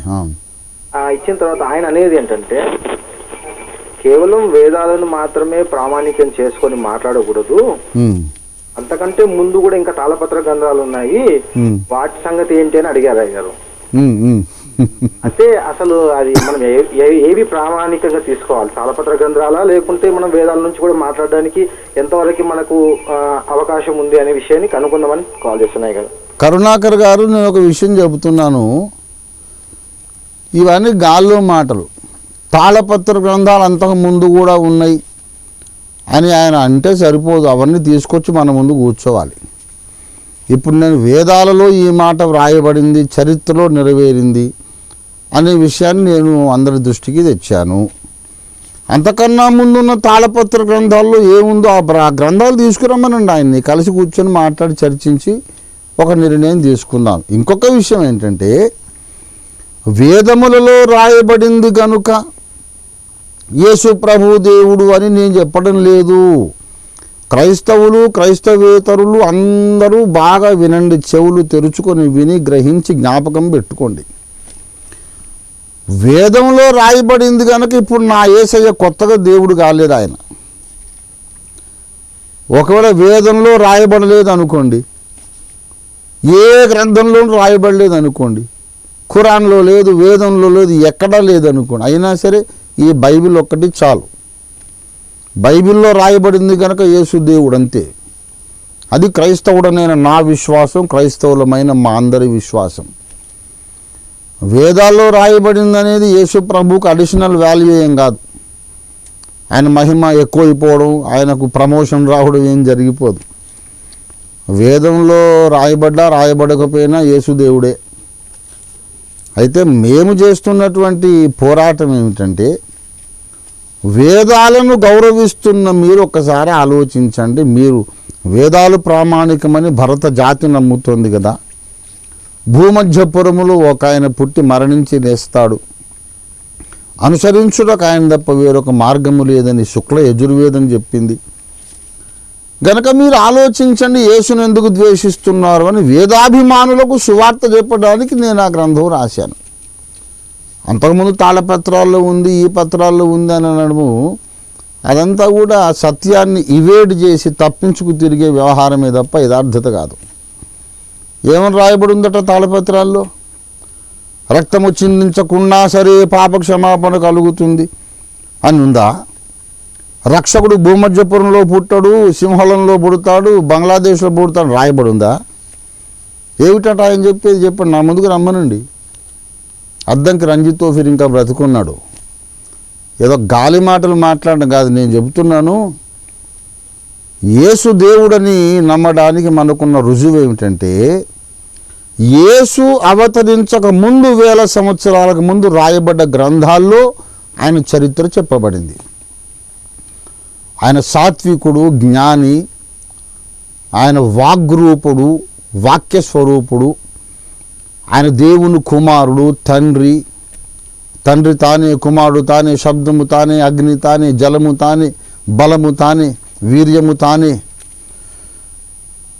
ఆయన ఆది సంభూతుడు, ఆయన మృత్యుంజయుడు, మరణించి లేస్తాడు అని ఎప్పుడో యేసు పుట్టక ముందు 2000 ఏళ్లకు ముందు రాయబడింది. చరిత్రలో అది జరిగింది. రోమా ప్రభుత్వపు దస్తావేజుల్లో, అధికార దస్తావేజుల్లో ఉంది. నజరేయుడు అయినటువంటి యేసు అనే ఒక్కడిని మేము సిలువ వేసినాము. సమాధి చుట్టూ 100 మంది సైనికుల్ని కావలి పెట్టిన శవం అక్కడి నుంచి వెళ్ళిపోయింది. ఆయన లేచి ఉన్నాడని శిష్యులు ప్రచారం చేశారు. కానీ ఏమైందో తెలియలేదనే సంగతి రోమా దస్తావేజుల్లో ఉంది. ఇది భూమధ్యపురంలోనే జరిగింది. ముందుగా చెప్పబడి తర్వాత తూచా తప్పకుండా నెరవేర్చబడడం విశేషమైన సంగతి కాదా? ఇలాగ ముందే చరిత్ర రాయబడి తర్వాత జరిగినటువంటి అవతార పురుషుడు ఎవడైనా ఒకడున్నాడా చెప్పండి. మీరు 33 కోట్ల దేవతలు అంటున్నారు, ఎన్నో అవతారాలు, దశావతారాలు అంటున్నారు. మంచిదే, మాకు అభ్యంతరం లేదు, మీరు నమ్ముకోండి. నా హంబుల్ క్వశ్చన్ ఏంటంటే, మీరు నమ్ముకున్నటువంటి కోట్ల దేవతల్లో అవతారాలు ఎవరికైనా ఇట్లాంటి చరిత్ర ఉందా? 1000 ఏళ్ళకు ముందుగా వ్రాయబడి తర్వాత మానవ చరిత్రలో నిజముగా వాస్తవ జీవితంలో జరిగినటువంటి చరిత్ర ఎవరికైనా ఉందా? మరియ కుమారుడు, దేవుని కుమారుడు, బైబిల్లో ప్రత్యక్షమైన యేసుక్రీస్తు నాథుడు ఒక్కరికి మాత్రమే ఈ చరిత్ర ఉంది. గనుక మేము ప్రకటిస్తున్నాం. మరి ఎవరి వలన రక్షణ కలుగదు? ఈ నామముననే, యేసను నామముననే మనం రక్షణ పొందాలని చెబుతున్నాం. వేదములే ప్రామాణికం కాదు, ముందున్న తాళపత్రాలు. ఎక్కడున్నాయి తాళపత్రాలు? పట్టుకురమనండి, అప్పుడు మాట్లాడదాం. మంచిది. దేవదూతలకు మరణం ఉందా? దేవదూతలకు మరణం ఉందా అంటే దేవదూతలందరూ ఒకే రకం కాదండి. మానవ లోకాన్నే మీరు చూడండి, ఏ 2 ముఖాలు ఒకలాగా ఉండవు. మీ ముఖం వేరు, నా ముఖం వేరు. God is a God of infinite variety.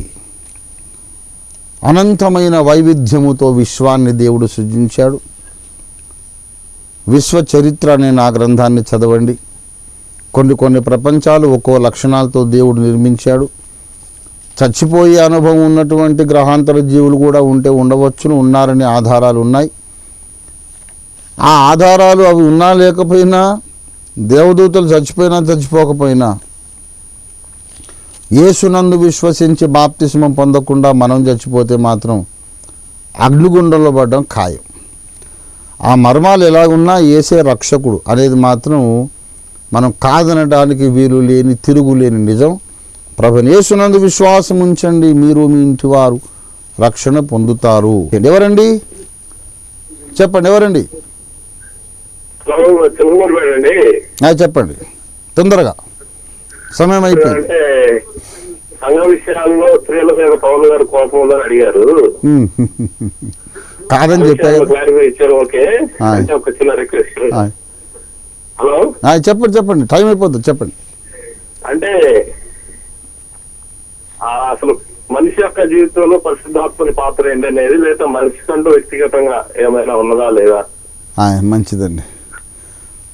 పరిశుద్ధ దేవుని గురించిన జ్ఞానం చదవండి బ్రదర్. మీరు మానవుని చిత్తమునకు ఏదైనా అవకాశం ఉందా? దేవుడే తన చిత్తాన్ని మన మీద జరిగిస్తున్నాడా అని అడిగారు బ్రదర్.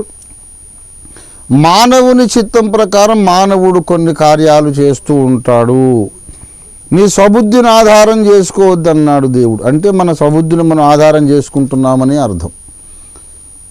మానవ జీవితంలో మానవుని సంకల్పంతో ఏమీ జరగడం లేదనుకోండి, అప్పుడు తీర్పు అనేది అనవసరం. భగవద్గీతలో చెప్పినట్టు చంపేవాడిని నేనే, చచ్చేవాడిని నేనే, చంపించేవాడిని నేనే, మొత్తం నేనే అనే సంగతి బైబిల్లో లేదు లేదు లేదు లేదు. మానవుడు తన చర్యలకు తాను బాధ్యుడు కాబట్టి నీతిగల న్యాయాధిపతి అనే దేవుడు తీర్పు దినం అనేది ఒకటి నిర్ణయించాడు. అన్నీ దేవుడే చేస్తే హత్యలు మానభంగాలంతా ఆయనే చేసినప్పుడు ఇక మళ్ళీ తీర్పు ఎవరిని తీరుస్తాడు ఆయన? కనుక మానవుని చిత్తం ప్రకారం మానవుడు పనులు చేస్తాడు. కనుక మనందరూ జాగ్రత్తగా ఉండాలి. మన చిత్తమును మనం సిలువ వేసి దేవుని గ్రంథం ప్రకారం బ్రతకాలి. అప్పుడు తప్పకుండా పరలోక రాజ్యం చేరతాం. ఈనాటి ఎపిసోడ్ను కూడా స్పాన్సర్ చేస్తున్నవారు పెదవాల్తేరు, విశాఖపట్నం. పెదవాల్తేరులో దేవుని సేవ చేస్తూ మా సంఘ సహవాసంలో ఒక ముఖ్య నాయకులుగా పనిచేస్తున్నటువంటి పాస్టర్ ఈశ్వర్ డానియల్ గారు, వారు నడిపిస్తున్నటువంటి సంఘాలు ఈ కార్యక్రమాన్ని ఈరోజు స్పాన్సర్ చేస్తున్నారు. పాస్టర్ ఈశ్వర్ డానియల్ గారు మా పరిచర్య విభాగమైనటువంటి రాష్ట్రీయ క్రైస్తవ పరిషత్ పక్షంగా వారు విశేషమైన సేవలు అందిస్తూ ఉన్నారు. కనుక వారిని దేవుడు ఆశీర్వదించును గాక. వారి కొరకు మీరందరూ ప్రార్థన చేయండి.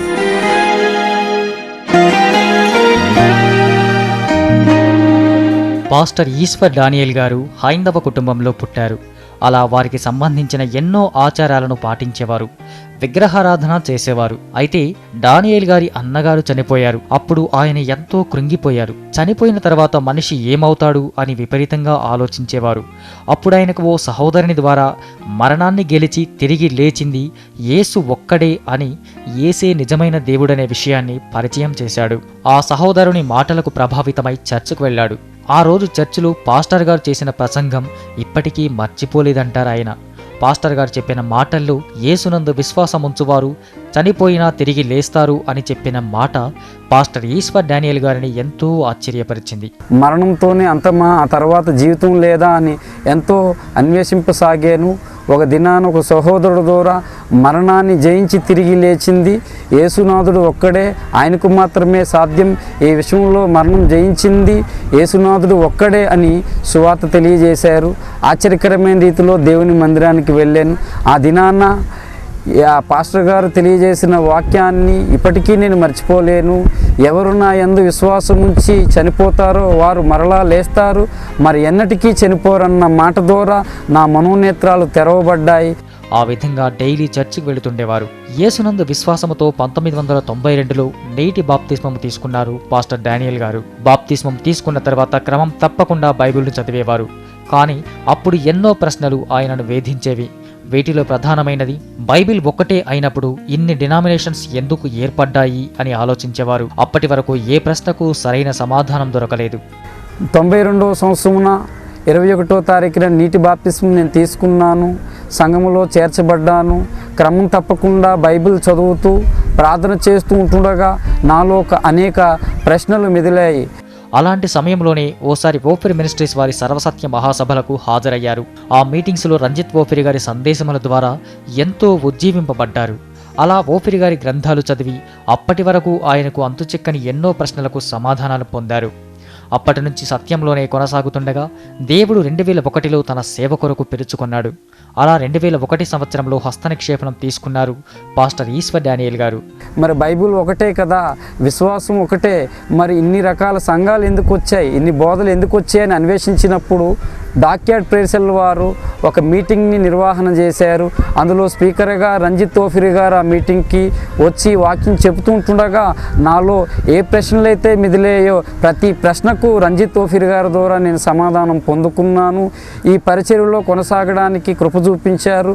ఓఫిర్ మినిస్ట్రీస్ ద్వారా నేను సేవలోకి రావడం జరిగింది. 2001 మే 7వ తారీఖున హస్తనిక్షేపణ కార్యక్రమం తీసుకున్నాను. ఆ తర్వాత వెంటనే దేవుని నామములో పరిచర్య ప్రారంభించారు. విశాఖపట్నంలోని లాసన్ బే కాలనీలోని సంఘాన్ని స్థాపించి సేవ చేయుచున్నారు. ఆ ప్రాంతంలో ఎంతో మంది తమ సంఘం ద్వారా మహిమగల దేవుని నామములో మారు మనస్సు పొంది రక్షించబడ్డారు. ఇందుకు ఓఫిర్ అయ్యగారు తమ తోడ్పాటు అందించడంతో పాస్టర్ డేనియల్ గారి సంఘం ద్వారా చేసిన కృషిని దేవుడు ఆశీర్వదించాడు. అందుకే అప్పటి వరకు అశాంతి అసమాధానముతో ఉన్న అక్కడి జనులు మారు మనస్సు పొంది దేవుని నామములో మంచి జీవితానికి నాంది పలికారు. పాస్టర్ డేనియల్ గారు ఒంటరిగా ప్రారంభించిన ఈ సంఘంలో ప్రస్తుతం 120 మందికి పైగా విశ్వాసులున్నారు. వీరందరూ సంఘ సభ్యులుగానే కొనసాగుతున్నారు. అయితే వీరిలో చాలా మంది అన్య మతాలు, అన్య కుటుంబాల నుంచి వచ్చి దేవుని నామంలో రక్షించబడి ఆయన మార్గంలో నడిచేందుకు సిద్ధమైన వారే. పాస్టర్ గారు ఈశ్వర్ డానియేల్ గారి ద్వారా అనేక విషయాలు నేర్చుకొని ఉన్నాను. ఆ విషయాల ద్వారా నేను రక్షణ పొంది ఉన్నాను. రక్షణ పొందిన నేను ఆత్మీయంగా ఎంతగానో బలపడి రాజు అయిన యాజకుల గుంపులో, అలాగైన పరిశుద్ధుల గుంపులో, సొత్తైన దేవుని ప్రజలుగా ఏర్పరచబడిన నేను దేవుని కొరకు ఏ విధంగా వాడబడతానన్న ఆలోచనలో ఉన్నప్పుడు దైవజనుడి ద్వారా చెప్పబడిన అనేక వాక్యాల్లో నేను ప్రేరేపితమైన వాక్యం మత్తయి సువార్త 25 ప్రకారం మనం మెలకువగా ఉండాలి, అలాగే మన నమ్మకస్తులమే ఉండాలి, సమాజానికి ఎంతగా ఉపయోగపడాలన్న మాట నన్ను ఎంతగానో ఆకర్షితులుగా చేసింది. ఇలా దేవుని సేవలో కొనసాగుతూనే సంఘ సేవలోనూ తమ వంతు కృషి చేస్తున్నారు పాస్టర్ డేనియల్ గారు. ఆర్కేపీ ద్వారా రక్తదాన శిబిరాలు ఏర్పాటు చేసి బీదలకు, అనాథ పిల్లలకు సహాయం అందిస్తూ ప్రభువైన యేసుక్రీస్తు మార్గంలో పయనిస్తున్నారు పాస్టర్ డేనియల్ గారు. ఎక్కువగా విగ్రహారాధన పూజలు చేసి ఉండేదాన్ని. ఎప్పుడైతే పాస్టర్ ఈశ్వర్ డానియేల్ గారు మాకు పరిచయం అయ్యారో, ఆయన వాక్యం విని, ఆ యేసును గూర్చిన సువార్తను మేము విని గ్రహించి యేసును నా సొంత రక్షకునిగా అంగీకరించాలని మేము నిర్ణయించుకున్నాం. ఎందుకంటే నా జన్మ కర్మ పాపములు పోగొట్టేది యేసు వల్లే అది జరుగుతుందని మేము గ్రహించి మేము బాప్టిజం తీసుకోవాలని నిర్ణయించుకున్నాను. అలాగే 2007లోని ఫిబ్రవరి నెలలోని నేను బాప్టిజం తీసుకొని అగాపే సంపూర్ణ సువార్త సంఘంలో నేను చేర్చబడ్డాను. ప్రార్థన చేసుకుందాం. స్తోత్రం మా తండ్రి, ప్రేమ కలిగిన మా మహాపరిశుద్ధ ప్రభువానికి వందనాలు చెల్లిస్తున్నాం. నీ కృపలో మా తండ్రి కల్వరీ ఛానల్ ద్వారా మరొకసారి లైవ్ ఫోన్ ఇన్ ప్రోగ్రామ్గా జరిగించుకోవడానికి కృపనిచ్చానికి వందనాలు. ప్రశ్నలు అడిగిన ప్రతి వారిని దీవించండి. విత్తబడిన వాక్యమును మీరు ఫలింపచేయండి.